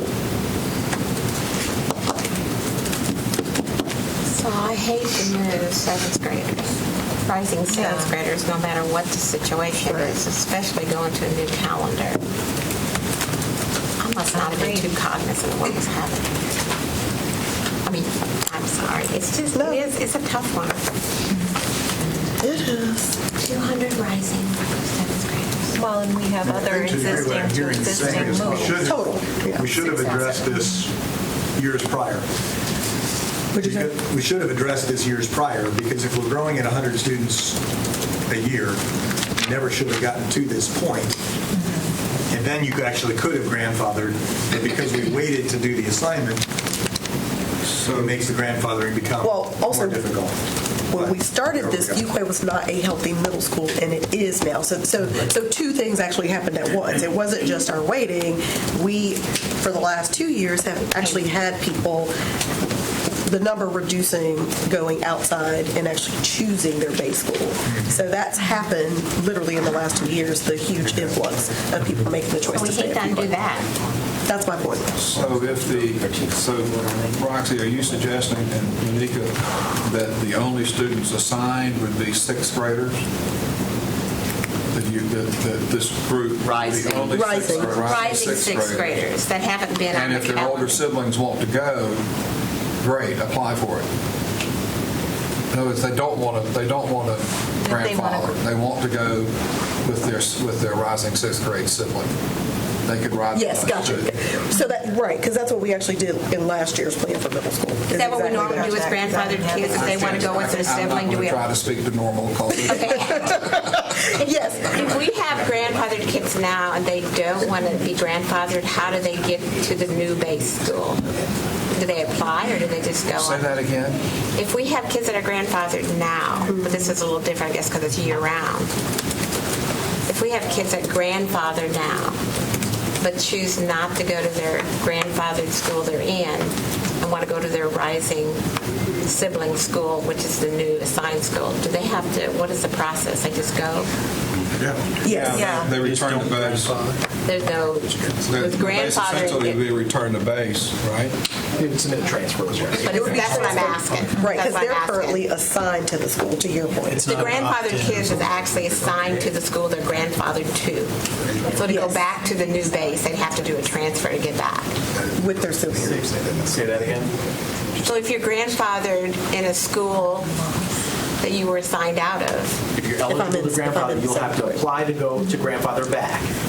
You'll be assigned to the new school after the plan is voted on, and then you apply to grandfather to go back. If you're okay, so you're the grandfathered kids is the one that applies for the transfer. Correct. If you were to change the grandfathering rules so that all rising 7th and 8th graders could grandfather, they would have to request to grandfather because they would all be assigned to the new assignment and have to request to go back. I like that so much better. If I can just share with you one more time, the current enrollment is around 1140, And when you look at the projections for next year, we're looking at right around 1,300. For a At school that has a Fuquay. capacity of 960. Right. This is at Fuquay-Varina. I mean, there's portions of that building, I think, that we heard at the facility committee meeting that were historic back to, was it 1929? So The infrastructure is under great stress as it the is. question is, how many rising sixth graders are in this assignment area that would not be attending? That would possibly have a So if you took about sibling that wouldn't. 200 divided it by 3, if it's equitable, you're looking at roughly 80, 75. Yeah, I think I have 75. So 80% of your 100 growth gets reassigned out. Yes. Next year, 160 of your 100 growth gets assigned out. The third year, 240 of your expected growth. You're making it up over time. Yes. Well, I'll say this, when you look at the heat map, the areas that we're reassigning out, right there, that is not the higher growth area. The growth is more to the west. Yep. So I would be hesitant to say that it's always going to be about 80% and say it may be higher your growth because it's coming. We don't have any numbers. I'm just using the numbers you No, gave. I know. Well, and of course, the other thing that I haven't talked about is we're moving kids that live in the West into Fuquay Middle School in this reassignment. We're moving kids into. Which kids are moving? Which kids are moving in? The kids that are currently a handful, well, let me see if I wrote down the number that are like it should be going to her. You're talking about capped out kids or? No, the rising sixth graders. Oh. That would be assigned. I think they're, Rising sixth graders into Fuquay. yes, that would be new. Holly Grove? Yes. We're reassigning Holly I don't Grove. see any. Did we change that? Where, No, we don't have any. There was no proposals of assigning students into Fuquay. Existing students would be rising instead. right, they're not in the school now. They're fifth graders. So they're rising sixth graders, not fifth graders. Sorry, they're not currently in the school. Somewhere between 80 and an unknown number. Right, whatever the unknown number is that you're making up, yes. So not currently in the building. It's approximately how many kids? Oh, In this hashed out area that goes from pink to light blue, there's approximately 200 students that would be reassigned to Westlake. To Westlake. That's grades 6 through 8. what about seven? We don't know seventh grade. I don't have it broken down by grade. That's what I want to know. But we I can could ask that approximate, earlier. if it's 6 through 8, Take a third assuming a of those. It's reasonable about a third. distribution, a third of those It's not that many. are, we have a third per grade. Roughly. Not to throw an extra pot in the, or egg in the soup or whatever, but we have, I think I've never heard that one before. we have tried to, and sibling priority is really high. But we've got two competing issues here, right? We've got the overall middle school stability, and we've got the sibling priority. And I'm not saying I recommend one or the other, but would there be rough equivalencies if we said rising 7 and 8 can grandfather, but siblings cannot? Versus Interesting our current approach. statement, which is rising 8 can grandfather and bring sibling along. I don't know the answer to that. I'm just. I did too. That's exactly what I thought. Calendars are different. I would not want to have Calendars are different, which I agree. I would not want to have two middle schoolers on different calendars. Oh, you guys make way too much money. No, and I think this was a conversation that we had at the elementary level when we, had to change the grandfathering rules when K-3 came in, which is why the and sibling for 1 year only came in. For elementary. Because if you're a parent and, for whatever reason you either managing two different bus stops or one bus stop and one carpool or two carpools, it's really hard to navigate. And so it gives, a teeny bit of grace. No, I'm not saying I agree. School year by I'm just school saying year, you have that We've got a couple of Right. negatives, Yeah. and So my last sometimes you have to question- evaluate all of them before you make a decision. Mr. Hackney. Go ahead. Go ahead. I was say you might be asking the same thing, please. Well, I was just asking, we just talked about sibling priority, and you had an interesting idea about making the move, changing the grade, but maybe eliminating the sibling priority. what I was curious about in terms of numbers, and it may not work, what if you did it the other way and you granted not sibling priority for 1 year, but sibling priority for 2 years? Because if they have an older sibling, that sibling is going to be going to high school. All of the high schools are going to be on a year-round calendar. And so, I'm sorry, on a traditional calendar, but you're still, it would be a way to avoid that 6-12 misalignment of calendar for just that limited number of students that were in that base with the sibling on the same calendar before the rest of the area got reassigned. You'd help those families keep their 6 through 12 calendar alignment if you had, the rising 6, 7, and 8 with the sibling priority. And that would likely save us a lot of transfer requests. So they'd have to be enrolled now, attending, and their assignment would have to be Wake Forest or Fuquay-Varina Middle. And then staff would, so a fourth grader would not be in that chain. I don't think so. I don't think so. No, because it's trying to keep. It's. I know we can't guarantee that 6-12 alignment. But when does the change actually happen? Does it happen with the rising sixth grader going to Westlake, or does it happen after the rising sixth grader has gone to eighth grade because of the older sibling, but now the next child is entering and they're the ones who have to go? How is that any different for that child than the sixth grader and the eighth grader today? I don't know. Because at the rate we're changing grandfather rules, we don't know what it'll be. I mean, seriously, it just seemed like to me like there'd be a narrow window of families that we could prevent that calendar misalignment. If again, it's just adding, it's just one more year. I can hear when you did it for them, you got to do it for us too. Maybe so. I was just asking. So, to Mr. Bloomberg's point, we have policy to give, this is what we will always do. Right.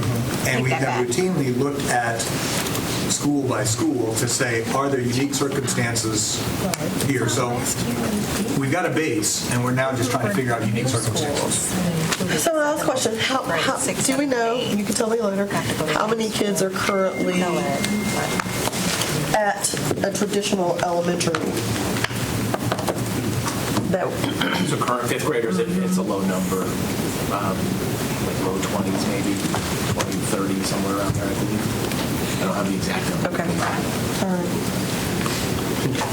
Well, I guess we can't purple dot them to see where they live to see if I can, because again, it goes back to calendar because we're, again, for the reasons we're doing South Lakes, I get, but I'm trying to figure out then the last option for me is, well, then do my current fifth graders who are all traditional, how many students is that? And then can we keep them on a traditional middle school? I believe when we looked at it, that was a much smaller number. How many other schools have we, because I know we've been trying not to do elementary traditional middle school year-round to traditional high school. Besides this school, how many other schools go? Do we have mismatched calendars? Elementary to middle. Yeah. Elementary to middle. I don't know the exact number, but it's... And more I'm saying elementary tradition to middle year-round, not year-round to traditional middle. You know? I can think of a couple right off the top of my head. You've got Buckhorn Creek going to Holly Grove Middle School. You've got Holly Springs Elementary, which is year-round, going to a traditional middle school. Holly Ridge, in that particular area. Those are traditional going to year-round middle. Yeah. Traditional elementary, year-round middle. But that's what this is. The other way. Well, I don't mind. I don't care about the other way. I mean, I do care about the other way, but it's less of a jump. Right. It's less abrupt. This is our bigger picture for the rising seventh graders. Yeah, I want to go back to the rising. The rising seventh graders, currently in traditional, would then have 2 years of year-round back to traditional for high. Yes. The rising seventh graders is my biggest concern. And are we talking that was my about initial start. existing in this case? Yeah, existing to existing with the Mills Park move as well. I'm just talking about Across this. the board. Is there another case like this? Mills Park, Salem, would be the same. That's traditional to year-round. I mean, if we could keep The those seventh graders that are traditional are not being grandfathered. Correct. Yeah. Sorry, Mills Park to say. Yeah. I'm sorry, we should, Yeah, I mean, we should look at this. we should, and I think it's as Glenn already knows, I'm going to say this, I think it's a larger issue for me for middle school because it's only 3 years. And it's the same And argument. actually, that's true for Mills Park. For me, it's The reason we had the policy to begin with as we did. And these are the same conversations you had last year. Right. I know. And we had the double And it was problem. just as hard then. Yeah. We had the grandfathering issue. But we did and let it we've got work a on it. calendar issue. Yes. We have too many calendars. We have two. Oh, we have a modified. Well, let's go on modified. And then they're on track. That would be great. That would Let's be modify great. them all. Let's modify them all. I mean, do we have to ask anybody about that? I'm not going to help Who gives permission for that? So I know this kind of fast forwarding a bit, but it seems like the conversation was centered specifically around grandfathering rules. Do you Yes, that's have where I started. a suggestion for staff to either keep the grandfathering rules as they are, or based on the conversation, possibly make an amendment to them for the final draft? You already know my opinion. That's my opinion. So I heard, possibly allowing 7th and 8th graders a grandfather, but not the 6th graders unless they are a sibling of a current 7th or 8th grader. Correct. Is that something the board would like us to modify for the final draft at the podium? Say that one more time. So proposing to change the grandfathering rules for middle school, it would be current 6th and 7th graders or rising 7th and 8th graders would be eligible to grandfather, and their siblings who are younger, their younger siblings would be able to grandfather with them. For 1 year.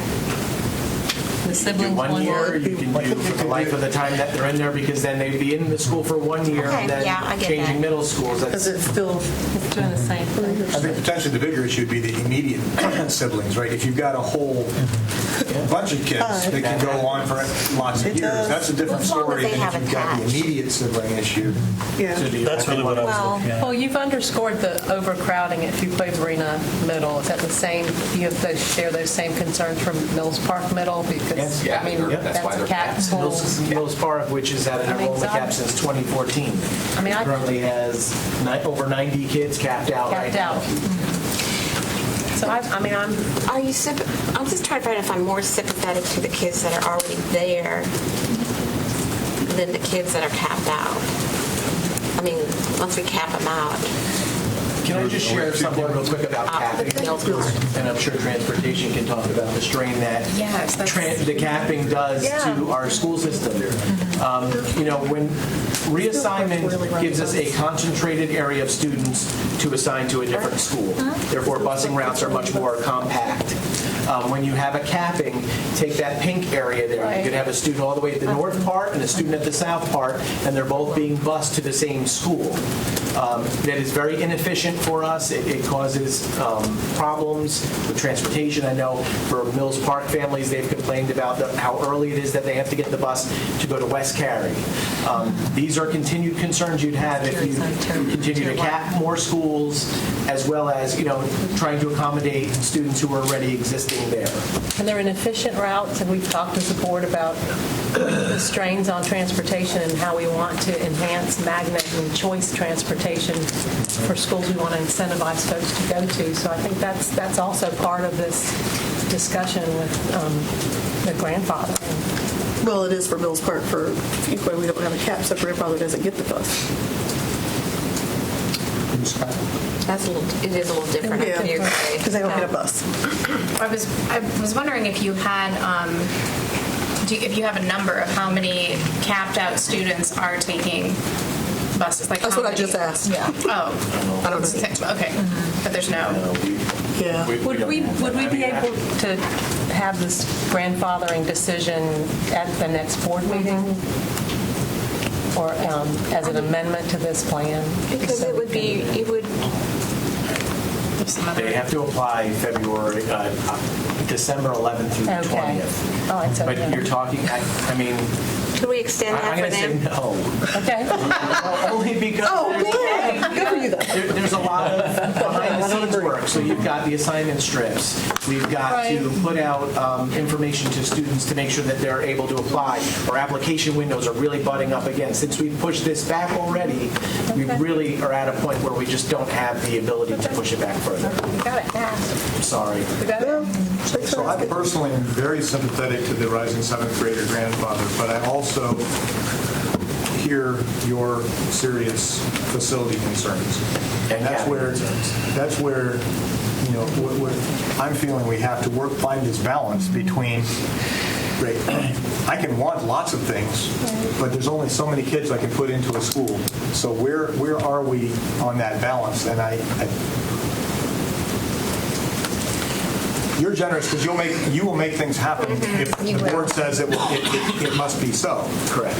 But we need to make sure that we're balancing both factors, because if you put too many children in a space that just can't handle it, now you've got all kinds of safety issues, you've got facilities issues on top of that. So could staff, I mean, if we went through as the proposed assignment plan for staff, could you look at, through the transfer process, the hardship transfer process, cases where families may have legitimate concerns to need to go back to that particular school, and therefore you're not making a blanket grandfathering rule to allow everybody to go back, you're looking at particular family cases through the hardship transfer period. Well, that's what I was trying to narrow down how many students, which...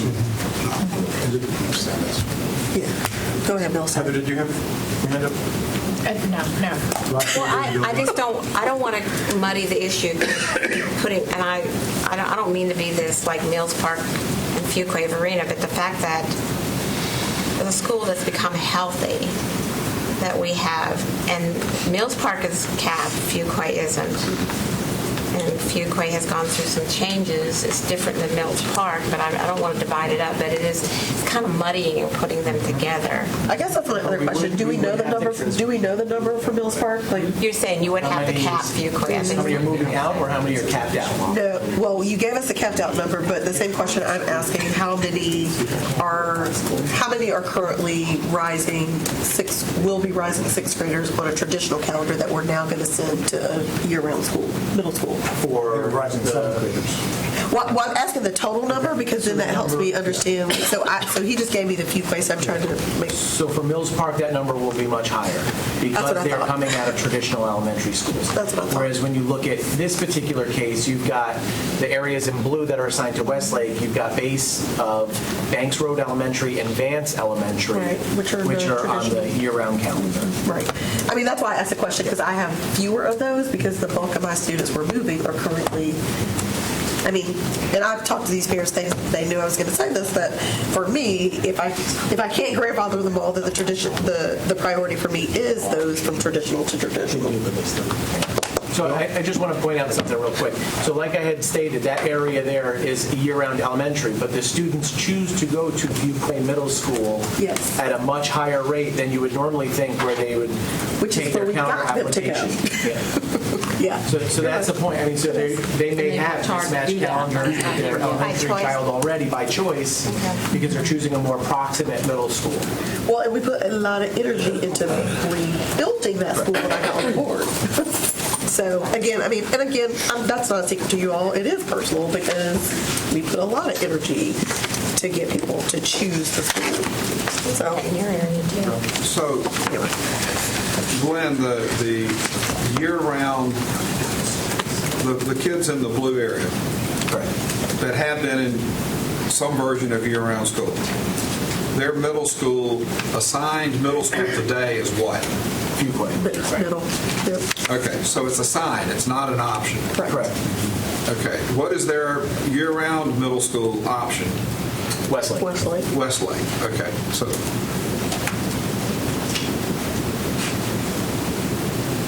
Yes. So they have to do something in order to go to Westlake. They've always had to do something. Yes. But now They've had to apply to go to Westlake. Correct. Right. Even though they've been on an elementary year-round calendar. Correct. Well, but most of those haven't been on a year-round because we're making it year-round because of South Lakes. They weren't before, right? Like that's the irony here is they were that area. You're just saying that they're at Banks Road. Yeah, they're year-round. Yes. Right. But I'm saying that the kids have been Banks Road or Vance.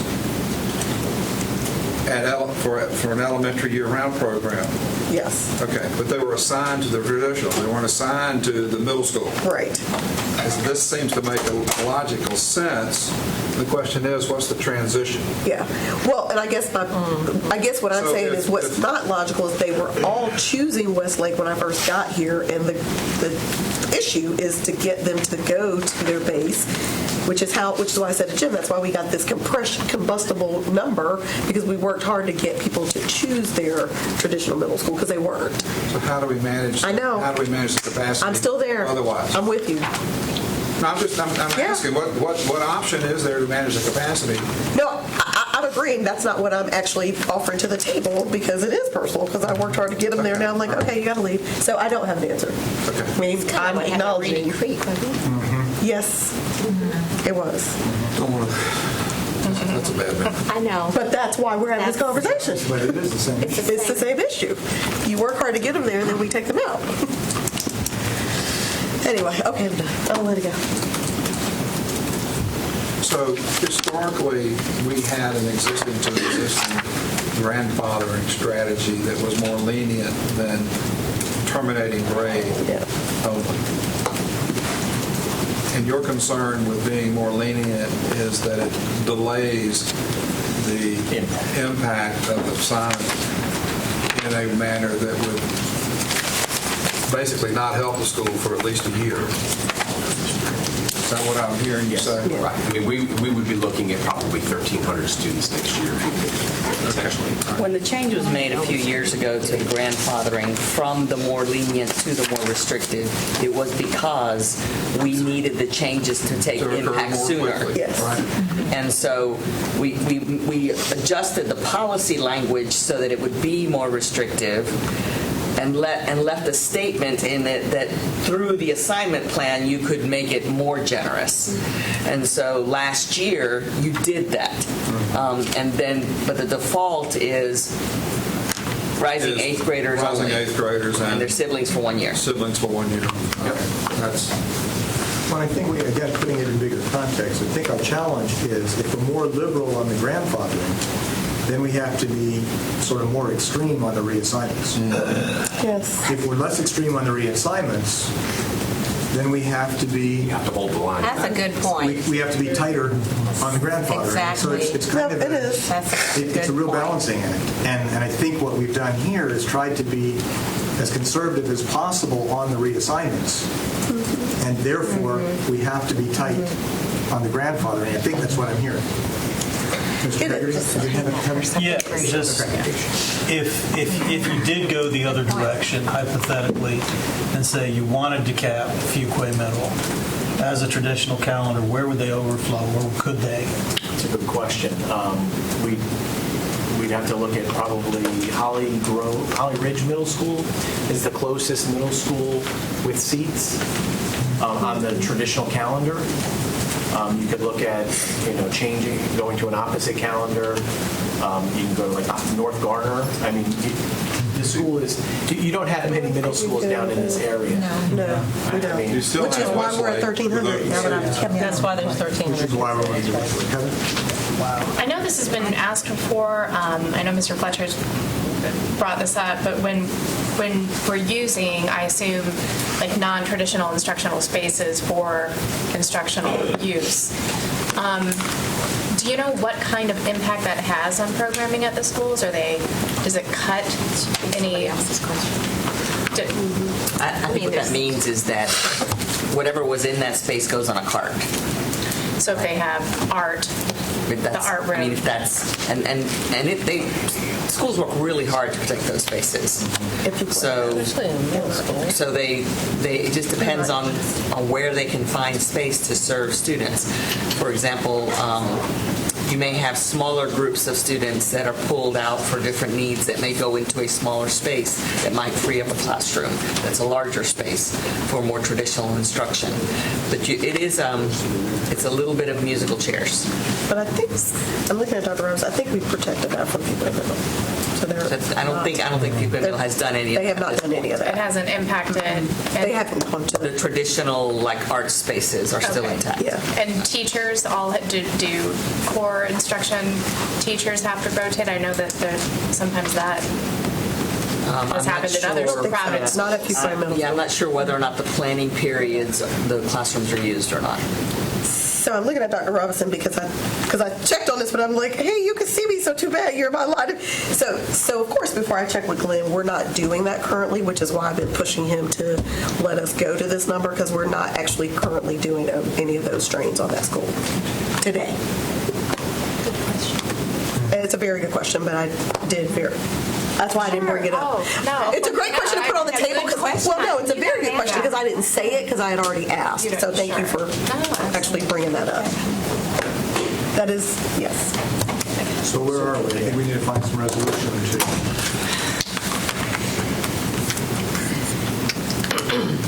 I mean, Glenn already knows. I told him, I was like, I'm still going to be where I am. I don't want them to leave that school.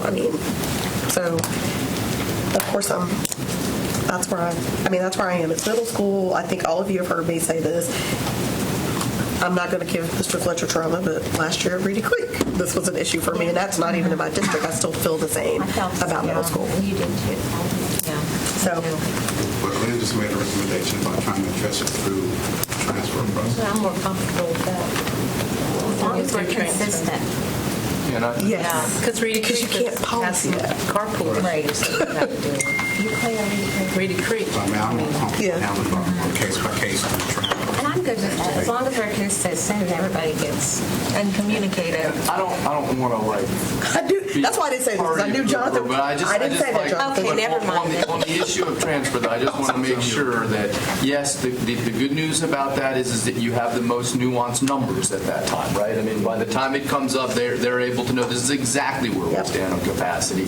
And it's certainly reasonable in looking at the best interests of the child to take into account the very things that you're saying. So I'm not saying that all this can't No, happen. I know why you're saying But that. it's not, I just don't want it to be read as a right or a promise or a representation. This is why I did not say it, Mr. Bloomberg. I know. That was Mr. Sutton. Just because there's a bunch of... That may have already been done in a few. Yeah, because there's just... the resolution? Well, there's just statutory factors that the staff has to follow and then the board would have to follow. I just want to make sure that we bring that to the table. That's another. Thank you, Mr. Bloomberg. All right, so I think I'm hearing us landing toward, none of us are terribly happy, but moving forward, if we try to resolve through the transfer process? We'll keep the grandfathering rules as the staff recommends. Is that the more? At some point, we should go back and look at that. We should probably at some point go back and look at seventh graders. Not this year if we don't want to. But again, I think that has to get back to it. That has to get back to the big work we have to do. But again, it's that balance. Yeah. How liberal are we on assignments? That's or not? true.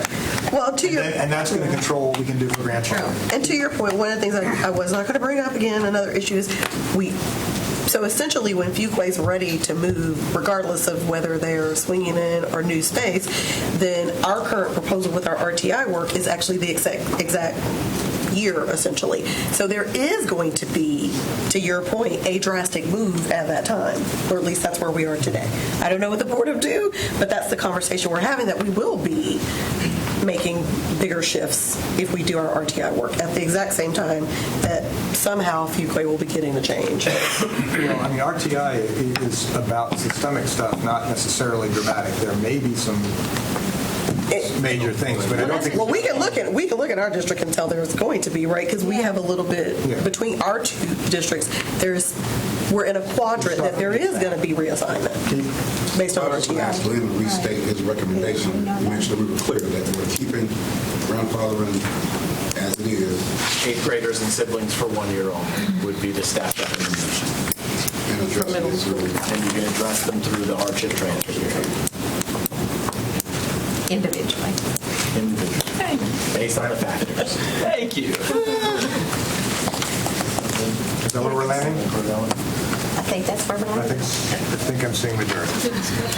But important discussion. This is worth it. I do not support it. We'll be ongoing. Okay. So moving along to Smith Elementary. So here in the pink is Banks Road Elementary. That red line is the proposed 540, the future 540. So this area is north of that area. They are being proposed to move from Banks Road Elementary to Smith Elementary. Smith Elementary is a magnet school that has a very small base attendance area. So therefore, we would be increasing the base attendance area to better utilize the facility. This would be the before and after table. Again, this hasn't changed from draft 1 to draft 2. And here is the heat map showing the area.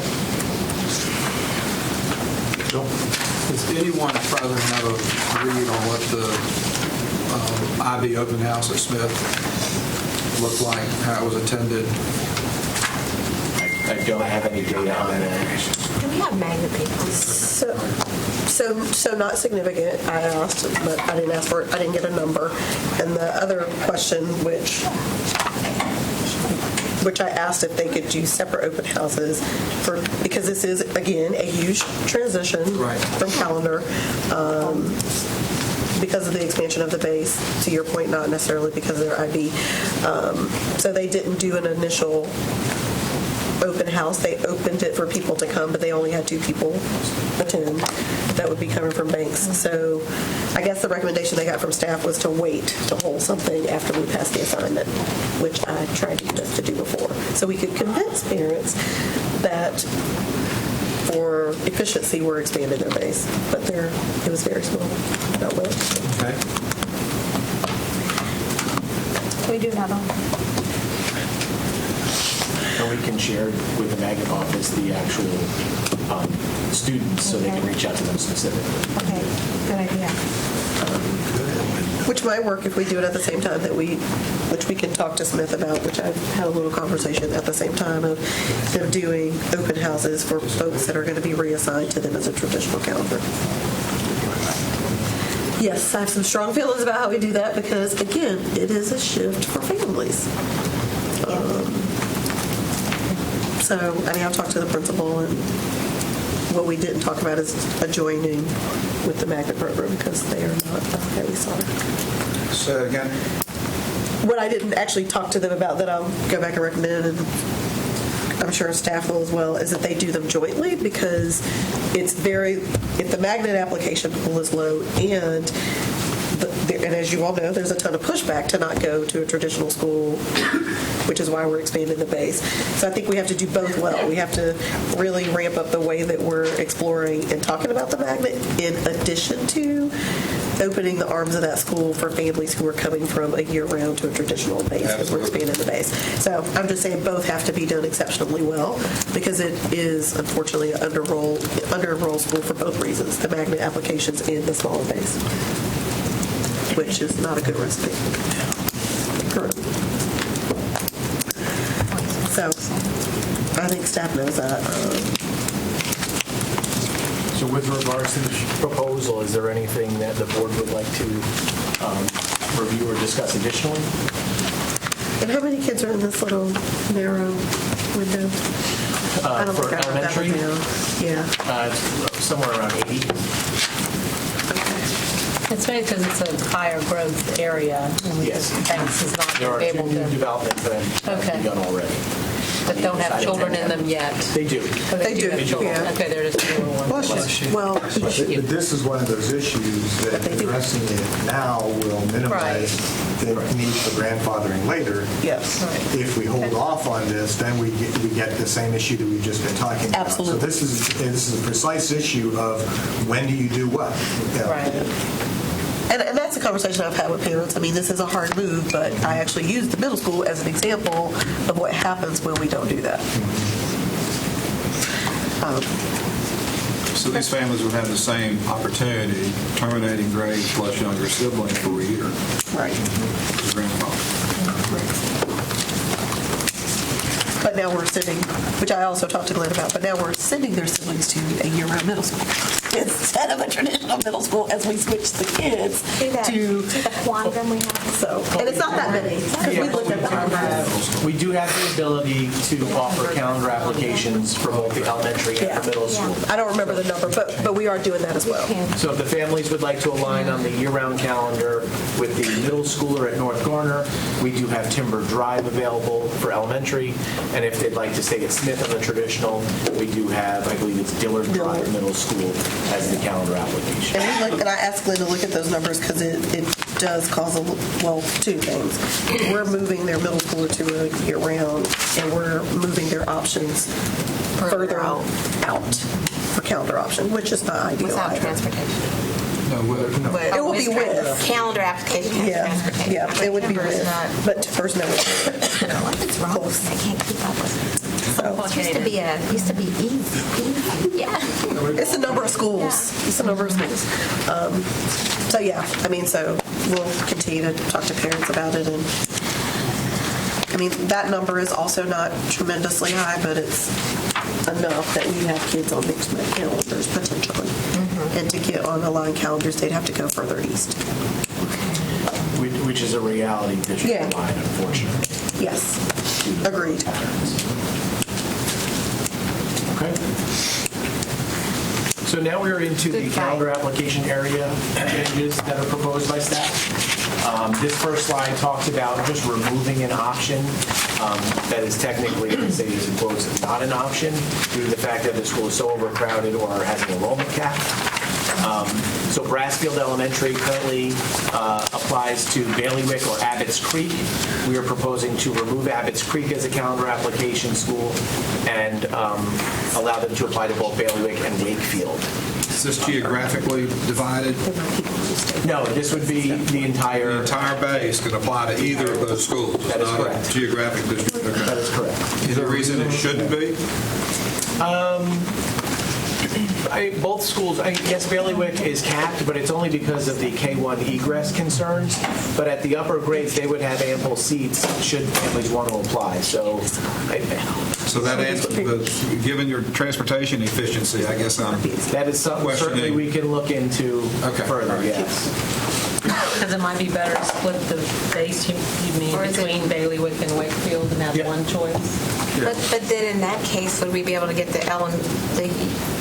in Bailiwick, could we get the K-2 kids in? Yeah, that's a challenge. Yeah. No, so I don't know, maybe we need to leave it all. Yeah, I would say leave this with that K-2 challenge. That makes sense. Leave it like it is. Okay, that makes sense. I think as you complete your work moving forward, we can certainly look at these particular situations.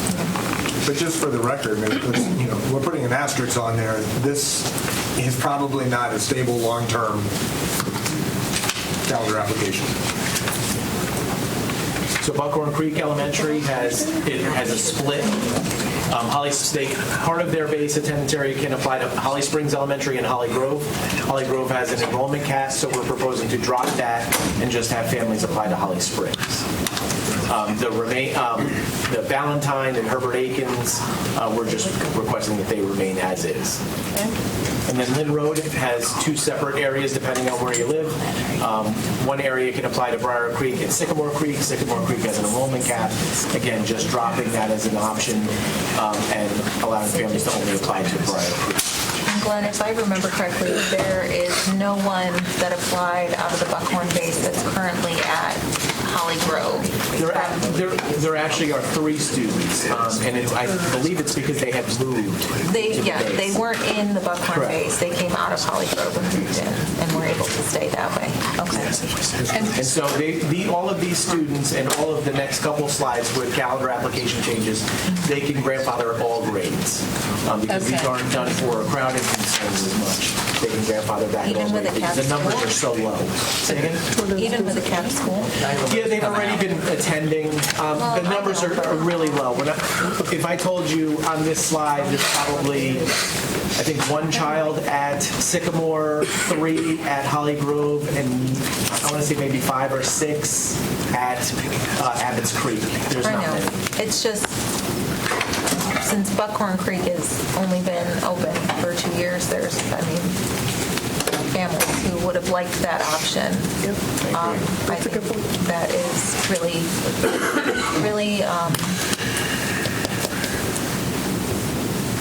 I think it's something to consider as we're doing this, because I think they were not able to have that option. That's a really good point. We spent a lot of time with this. Yeah. Yep. Good. So if bailiwick is capped, did you say bailiwick is capped? Is it, do we, and I know reasons we would want to make it a current calendar application school, but is that like, I mean, is there a reason we keep it up? I mean, I know there's a reason we keep it up there, but is there? There are a significant number of students out of Brassfield that are at the school, so the number of students that you'd be reassigning should we drop it as an application school would be a much larger number. But I thought we were going to not reassign. I was under the impression for this, we would be switching to the calendar application changes. I know I missed So these students, so students at Abbott's Creek would be assigned to Wakefield under this, and then they can grandfather back to Abbott's Creek. They can grandfather back without transportation. Students at Holly Grove would be assigned to Holly Springs, and the Sycamore Creek child would be assigned to Briar Creek, and then they can grandfather back. So when you say there's a significant, there's a significant number of kids at bailiwick that are out of Brassfield? I don't think that's fair. Is that because of calendar? The calendar, the traditional calendar. I thought they were losing their calendar application. They're losing their transportation. If they grandfather back, they would be losing their transportation. I mean, Buckhorn Creek is giving me a headache about like Reed Creek is. Yeah. I mean, because it's, again, which I do appreciate, back to Jim's point, that we're doing less movement, but then the next year we realized, these people, we learned a lesson. Yeah, I mean, that's my fault. I did not ask those questions about Buckhorn Creek because I missed it. So help me understand. So Buckhorn Creek students can apply to a portion can apply to Holly Springs and Holly Grove. Right? And when we opened Buckhorn Creek, staff did not want to recommend Holly Grove as a calendar application because of the enrollment cap, and it would have allowed students to stay there. However, it was assigned, after the fact to. No, we added Holly Springs. We added Holly Springs. Holly Grove was originally there. It was split between Holly Grove and Herbert Akins for 1 year only. And we added Holly Springs and Valentine so that more students, because they were majority coming from year-round, could handle that. What I'm saying is, twofold. The Buckhorn Creek families that were coming out of Holly Grove were not able to grandfather and stay. Oh, yeah. Right? And now we're saying that these folks, and I get that it's different circumstances, but when you were impacted by this assignment and you had the grandfathering rules that were fifth graders and one, that becomes painful to those families that were moving, and a lot of them are impacted by what we're talking about later in this slide deck. So, I mean, as the board, you could look at revising the grandfathering rules for this particular slide. I mean, that's something you can do if you feel moved to do so. How many students are we talking about again? It's not a lot. It's not a lot. About 10 families total. This is from where to where? From where to where? For all three schools, total 10. Yeah. Yes, not a lot of students. The Buckhorn Creek. Buckhorn Creek was like current 3 Sycamore. Out of Abbott's, Holly Grove, and Sycamore, total 10. Yeah. I mean, I get that they're different circumstances, however.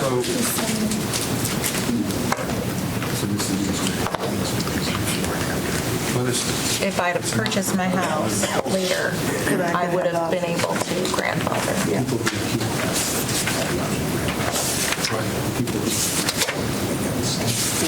Could we look at that? So would you like to move on or address?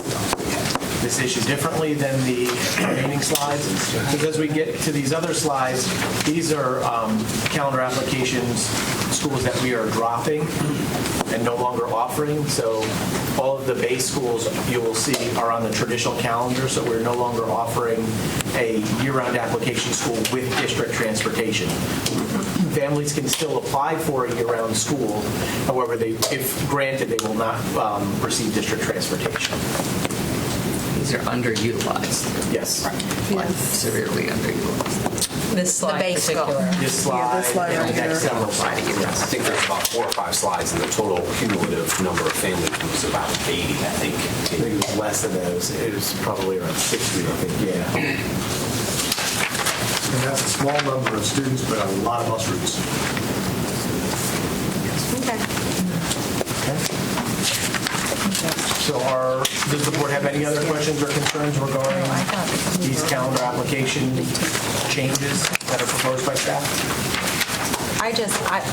I came out of our first meeting with the assumption that those students would not be grandfathered, but that they would either be able to return to base or go to their new.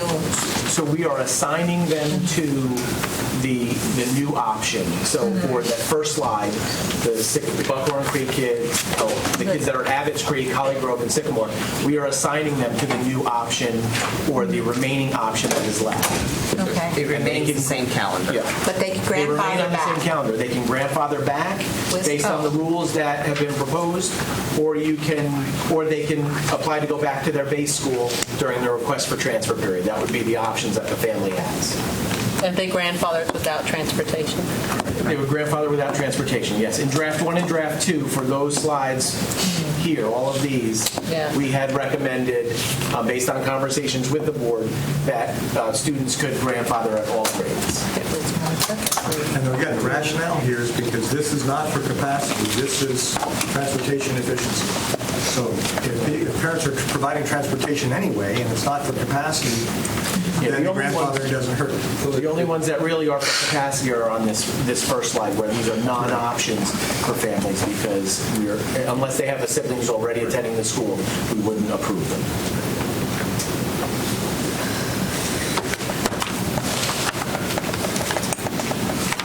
But were they all families that just moved into the base this year from the previous school?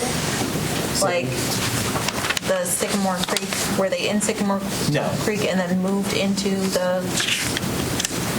Okay. No, they could have been... They could have been there because they had a sibling who they'd originally gotten in from, and now that sibling has moved on to middle school. But if they're at Sycamore Creek from Lynn Road, they can stay. Just next year, folks who want it year-round and they live in the Lynn Road base will have to apply to Briar Creek or Pleasant Union only. Okay. But they can go back to Sycamore. They can remain at Sycamore if they're This there. particular family, if they're eligible to grandfather, yes, they can go back. It's one student. Or they can Oh, I see. remain. If they're not in that school now, then they come. So they would be eligible to grandfather based on the proposed rules. Staff would reach out to them to let them know that they're eligible, send them the link and the time frame of when they can do so. Renee Moore, did you have one comment? I saw it. Kathy, did you have a comment? No. Okay, I'm sorry. I saw the finger going. One student. Yeah. That's what it was. All right. So again, this is something that was included in drafts 1 and 2. The Southeast Raleigh elementary feeder pattern.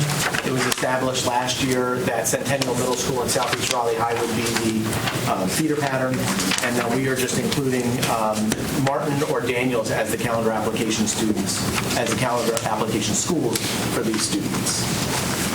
Okay. And district bus transportation would be provided to Martin and Daniels.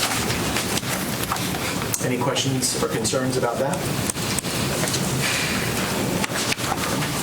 Okay, so Willow Spring High School, this is a school that's opening in 2021-22. Opening on the traditional calendar, as all our high schools have been opening on. It has a capacity of 2,246. Opens with grades 9 and 10. Impacted schools would be Fuquay-Varina High, Holly Springs High, and Middle Creek High. And here are the current numbers for the schools.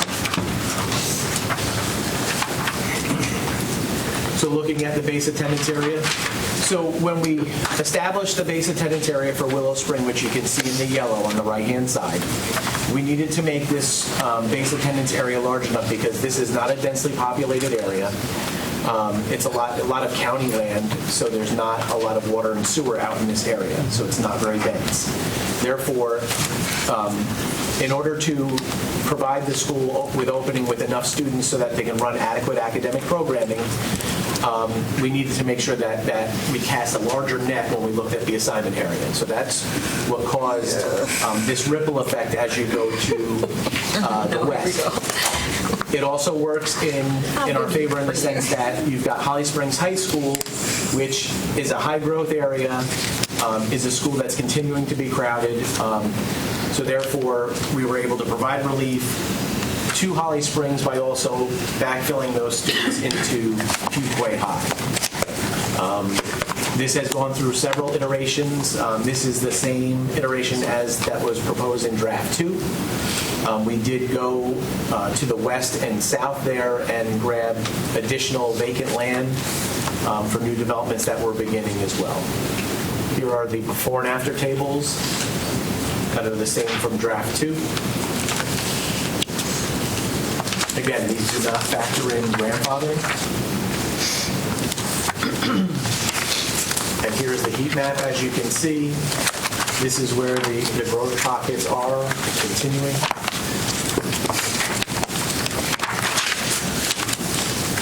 Does the board have any questions or concerns regarding this particular? What is the number of sophomores and freshmen that you anticipate will populate Willow Springs before we start getting grandfathering requests because of older siblings elsewhere? We're hoping for around 800 to 900, not counting grandfathering. Okay. 800 to 900. All right. That's as big as some high schools. For those reading the chart, that's our goal. The 40% utilization is based on 2 grades in the building that's designed for 4 grades. So, numerator 2 grades and denominator 4 grades. Right. So that's why it's 40%.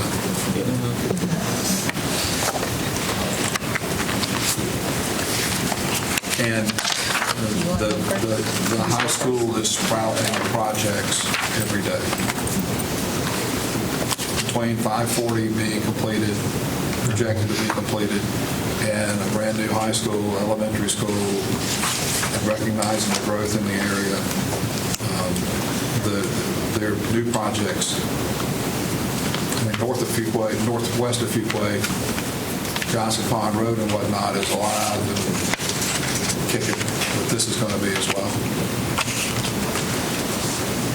So you're saying don't worry about that?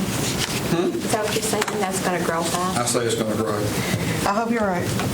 I would go with that. Because otherwise, it's going to be I said you could go first. No, it's fine.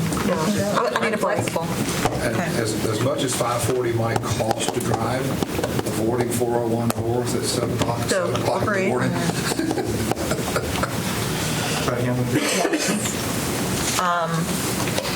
So this is a different sort of move because it's not coming this August. It's the following August of 2021. That's correct.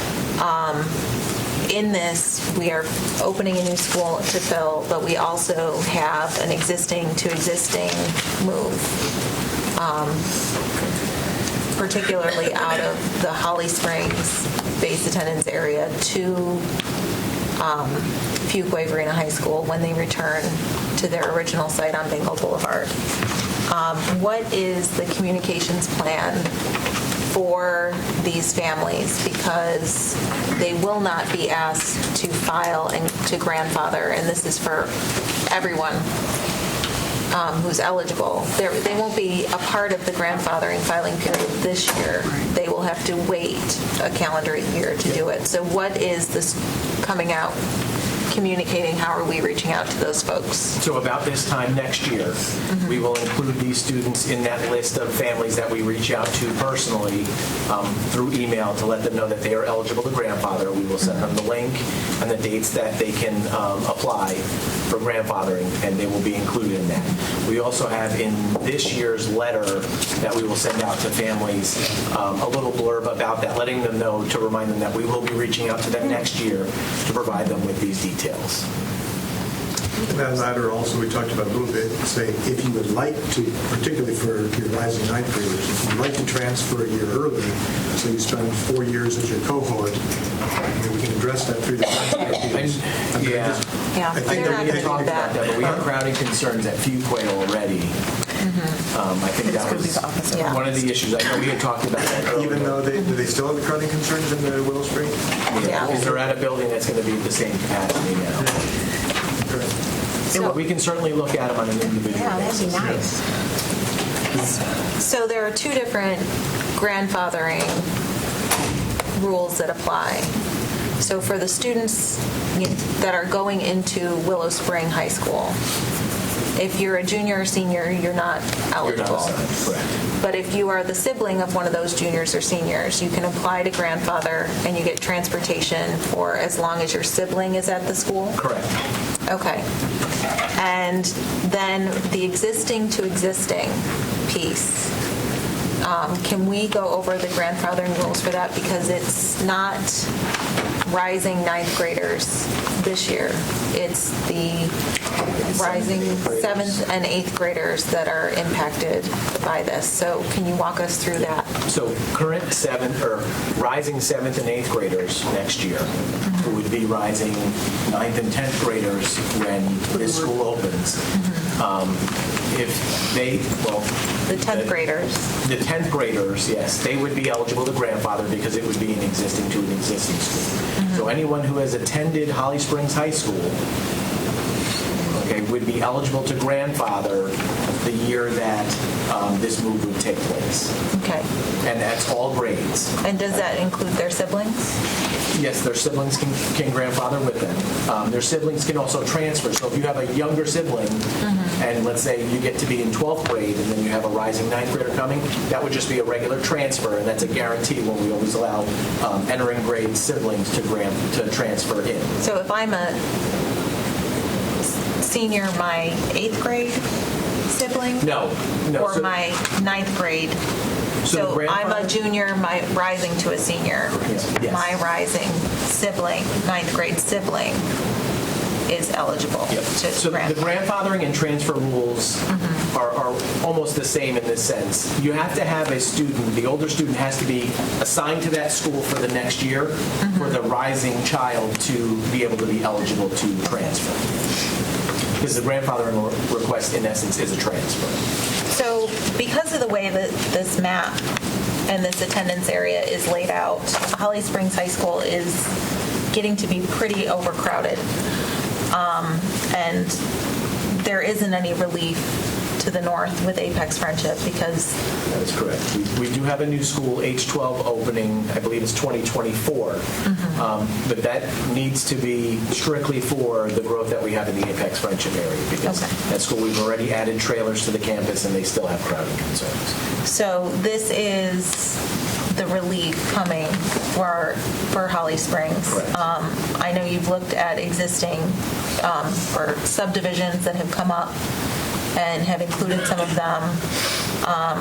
What are the reasoning why that did not supplement students? So we did grab some now, but to make the assumption that these new developments will automatically have X number of high school students immediately to backfill for students that we would allow to stay is not something that we've seen in any of our scenarios or history of the data that we have. Generally, the developments will grow, but not at the rate where they're going to automatically just replenish the students who would be assigned out. And go ahead. There were some other areas of vacant land that were adjacent to the school, Holly Springs High School, that parents had asked us to look at as well. And considering decisions that the board Honeycutt Farms. Yep. Considering the previous decisions the board has made about Garrison, which has a walking path to the back side of the school, this adjacent property will also have a walking path to the school. And then eventually there will be sidewalks sidewalks connecting to the school. So we did not want to look at a property that was adjacent to the actual school property to assign them elsewhere. So I wanted to then next talk about proximity, because we have a lot of neighborhoods that are proximate to the school. One of them, you turn right, and within less than 3 minutes, you're there. Another one, it's fairly similar. You just turn left and make a couple turns, and you're there within 5.5 minutes. And, the kids walking and on their bikes can go a little more as the crow flies through the neighborhoods. But why is it these communities are not included in the no transport zone? And that's due to the restrictions that the transportation department has. I know, like, if there's a 4-lane road, which Piney Grove, Wilbon will be, as it is in, I believe, in certain sections already, they will. We do not allow them to cross that road as being part of the walk zone. Okay. And so, and even the subdivision that has a walking path, because you walk onto the baseball fields, they're not in the no transport zone, but we know that as long as it's not a soggy day, those kids are taking that before and after. Yeah, the Garrison neighborhood, which doesn't have a sidewalk that connects them to the campus, they do have that the dirt walking path. That is not in the walk zone of that particular school. And so, can you remind me what the Greenway walking path, where does that fit in the no transportation zone? So, like the conversations we had last year with Cameron Pond, greenways are not recognized walk zone areas or no transport zone areas due to safety concerns. They're not well lit. They're not out in the open like the sidewalks are for the public, so there is no security can be a concern. They're not maintained. They're not policed, and so it wouldn't be a viable walkway that the school system would acknowledge for students to get to school. And then one of the largest concerns that we've heard from these communities is traffic and transportation. I mean, we're asking students who are driving to go from a relatively short distance to one where some of them may choose to take a major highway, whereas another one will take an increasingly busy, soon-to-be 4-lane road. So what are we looking at when it comes to what has the discussion with transportation been with these families and accessing and having that further distance? So one of the realities that we have here in Wake County is that not everybody can go to the most proximate school. Due to growth patterns, density of that growth, we're not always able to accommodate families to be assigned to the most proximate school. There are alternate ways for student drivers to avoid this particular intersection that parents have brought up. When they come out of their development, they can make a left instead of a right. It is a little bit longer path to school. But it can be, they would not have to drive through the commercial traffic that they are stating is happening on that road day to day. Our bus transportation, they would obviously look at those routes and see which is the safest route for their buses to take, and they would assign students according to those particular routes. But they will not do that routing process until the actual assignment is done. But I know that families have reached out to the transportation department already and asked them to review it already. So then, with H-12 coming in 2024, none of the relief would be in the Holly Springs base area. And when we look at our capital improvement plan, we talk about that flexibility. I don't want to make any promises that we wouldn't look at any particular areas within Holly Springs. It's just the location of the school is very close to the actual city limits of Holly Springs. So if we would be reassigning students, potentially would be from the city limits of Holly Springs, which, when you start talking about parents and the opposition they have to reassignment, one of those particular being, within that city limits of that particular area. Well, and we have families that are currently in the city limits that we're talking about here. And one of their concerns was access to after-school activities, being farther away, not being able to walk home.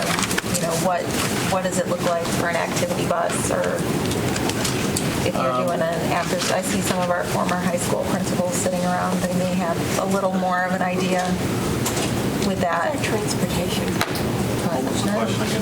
So, like activity bus, after-school activity bus, if you're participating in an after-school activity or a sport, and your parents work, what are some of the ways that you can get home?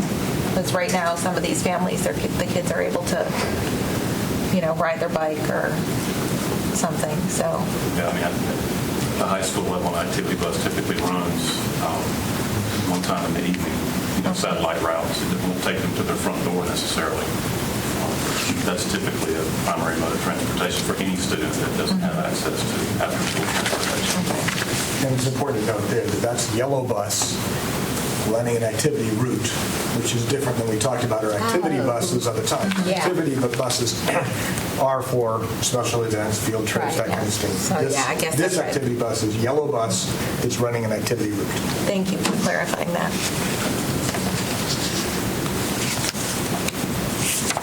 Any other questions or concerns?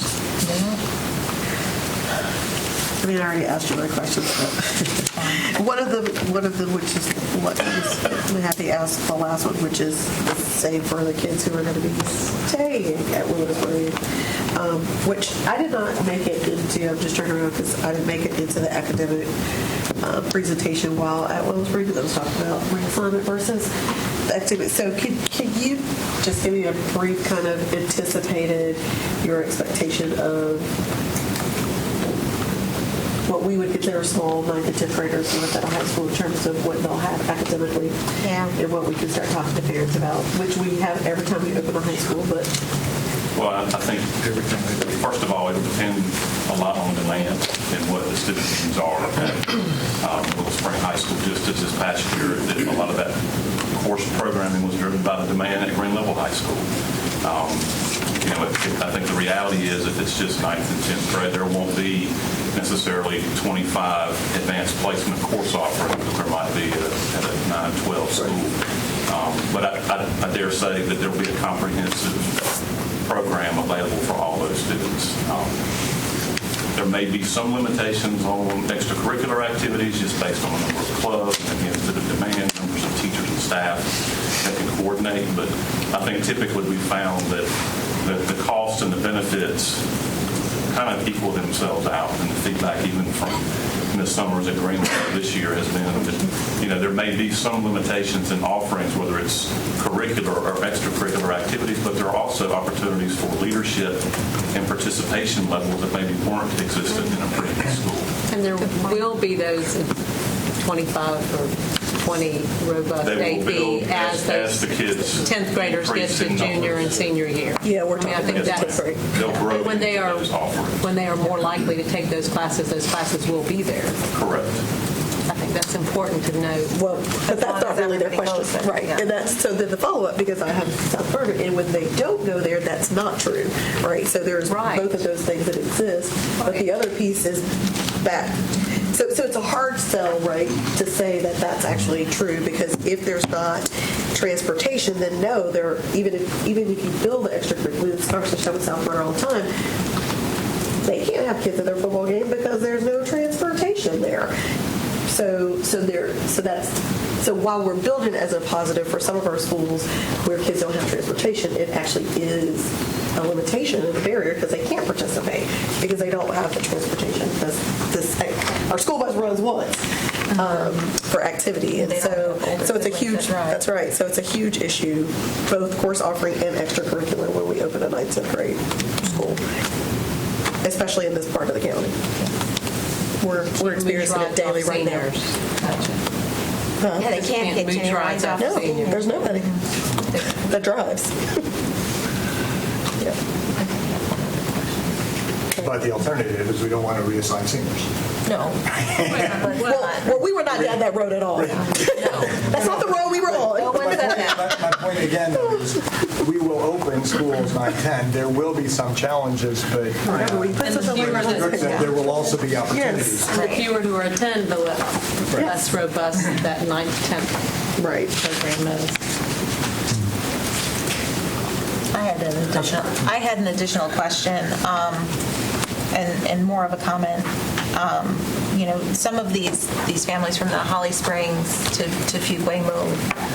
We talked about Buckhorn Creek. These families were impacted by that. They have a K-8 misalignment in the calendars, which some have been able to fix through transfers, but it's distance. And the question that these families are feeling is, well, what about middle school? What's next? Because we've done this, we've done that, and so do we have any thoughts regarding middle school for these families? I know most of them are at Holly Grove, which is fairly crowded, and so.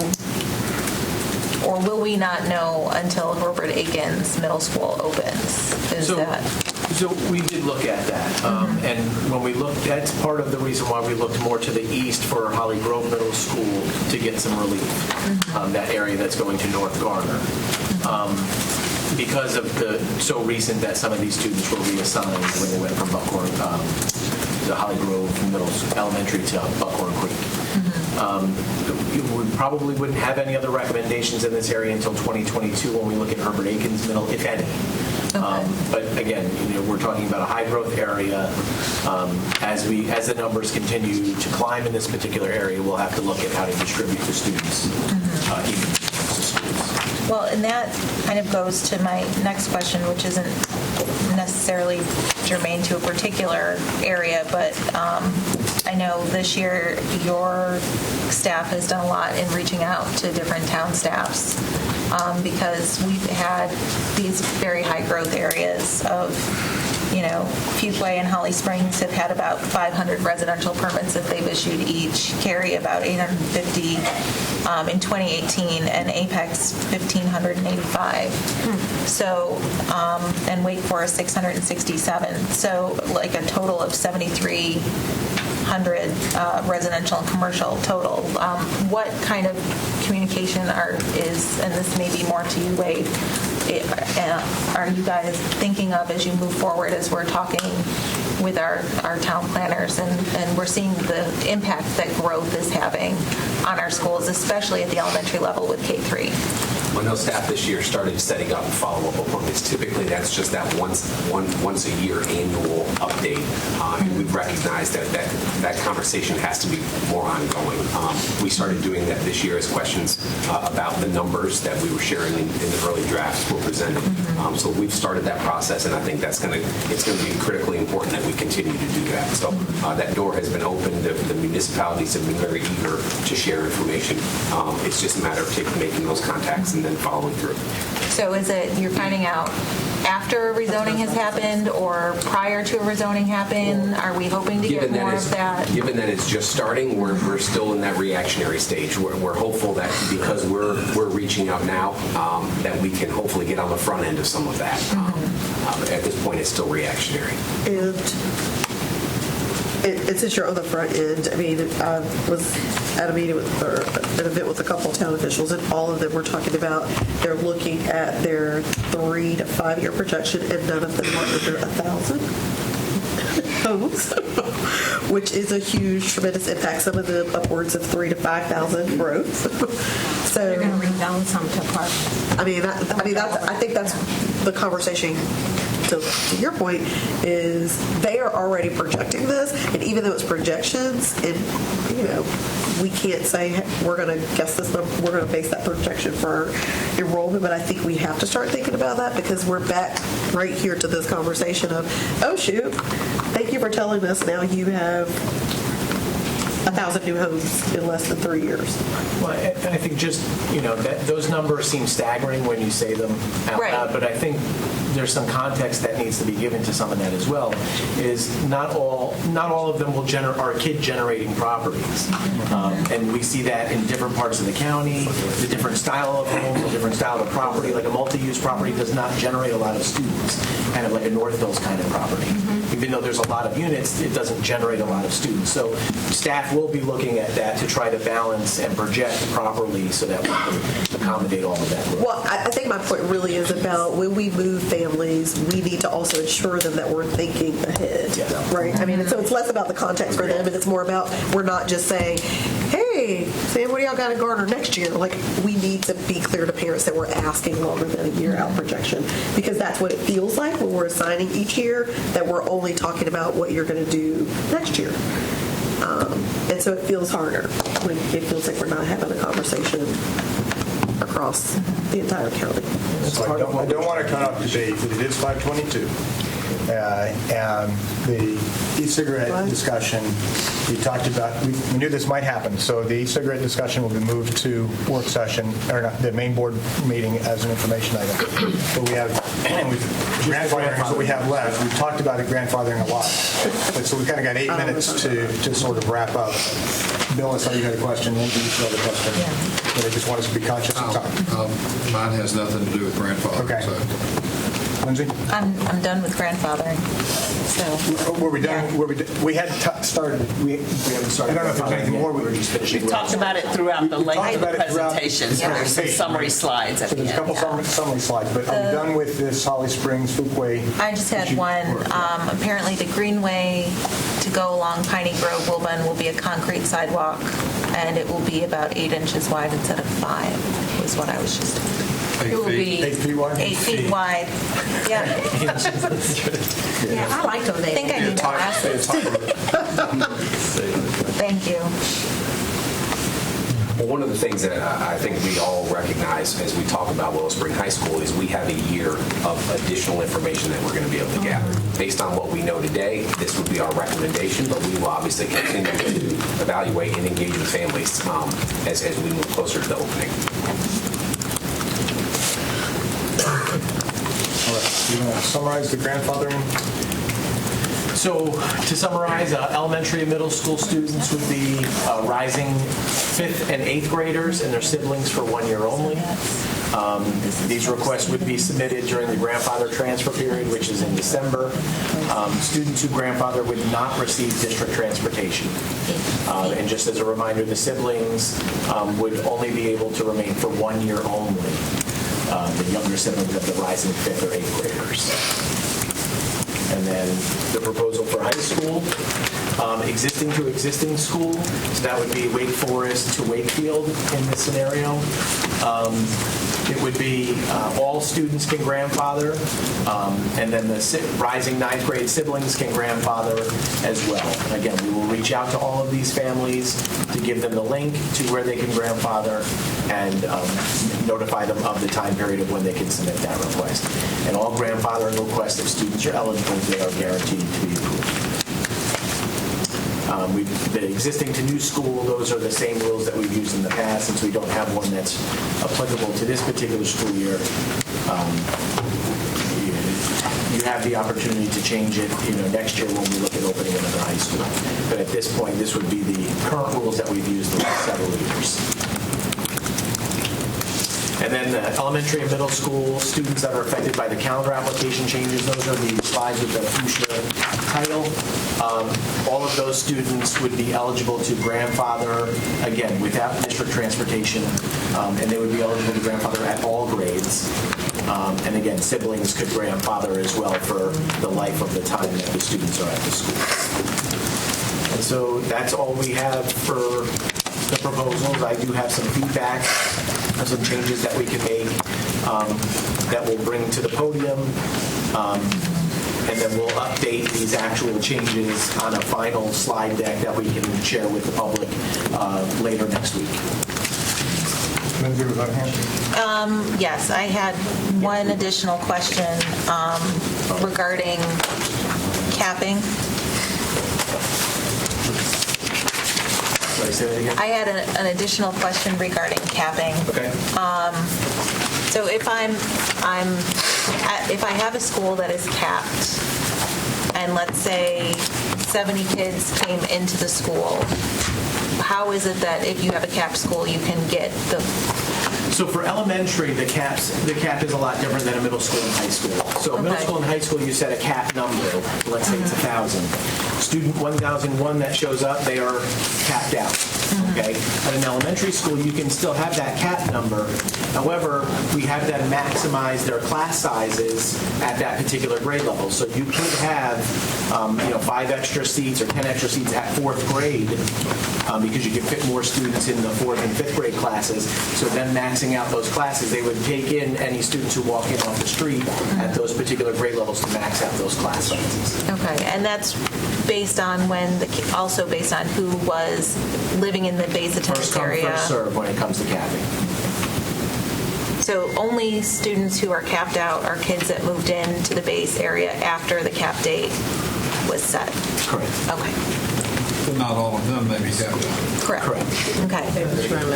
If there's room. Okay. Thank you. So just to recap, the one change that we'll be speaking at the podium is the Highcroft to Turner Creek proposed move. Those students were originally proposed to calendar apply to Green Hope Elementary. We are removing that and placing Bauckham as the calendar application school. Other than that, the slide deck as it is would be the final draft for the board.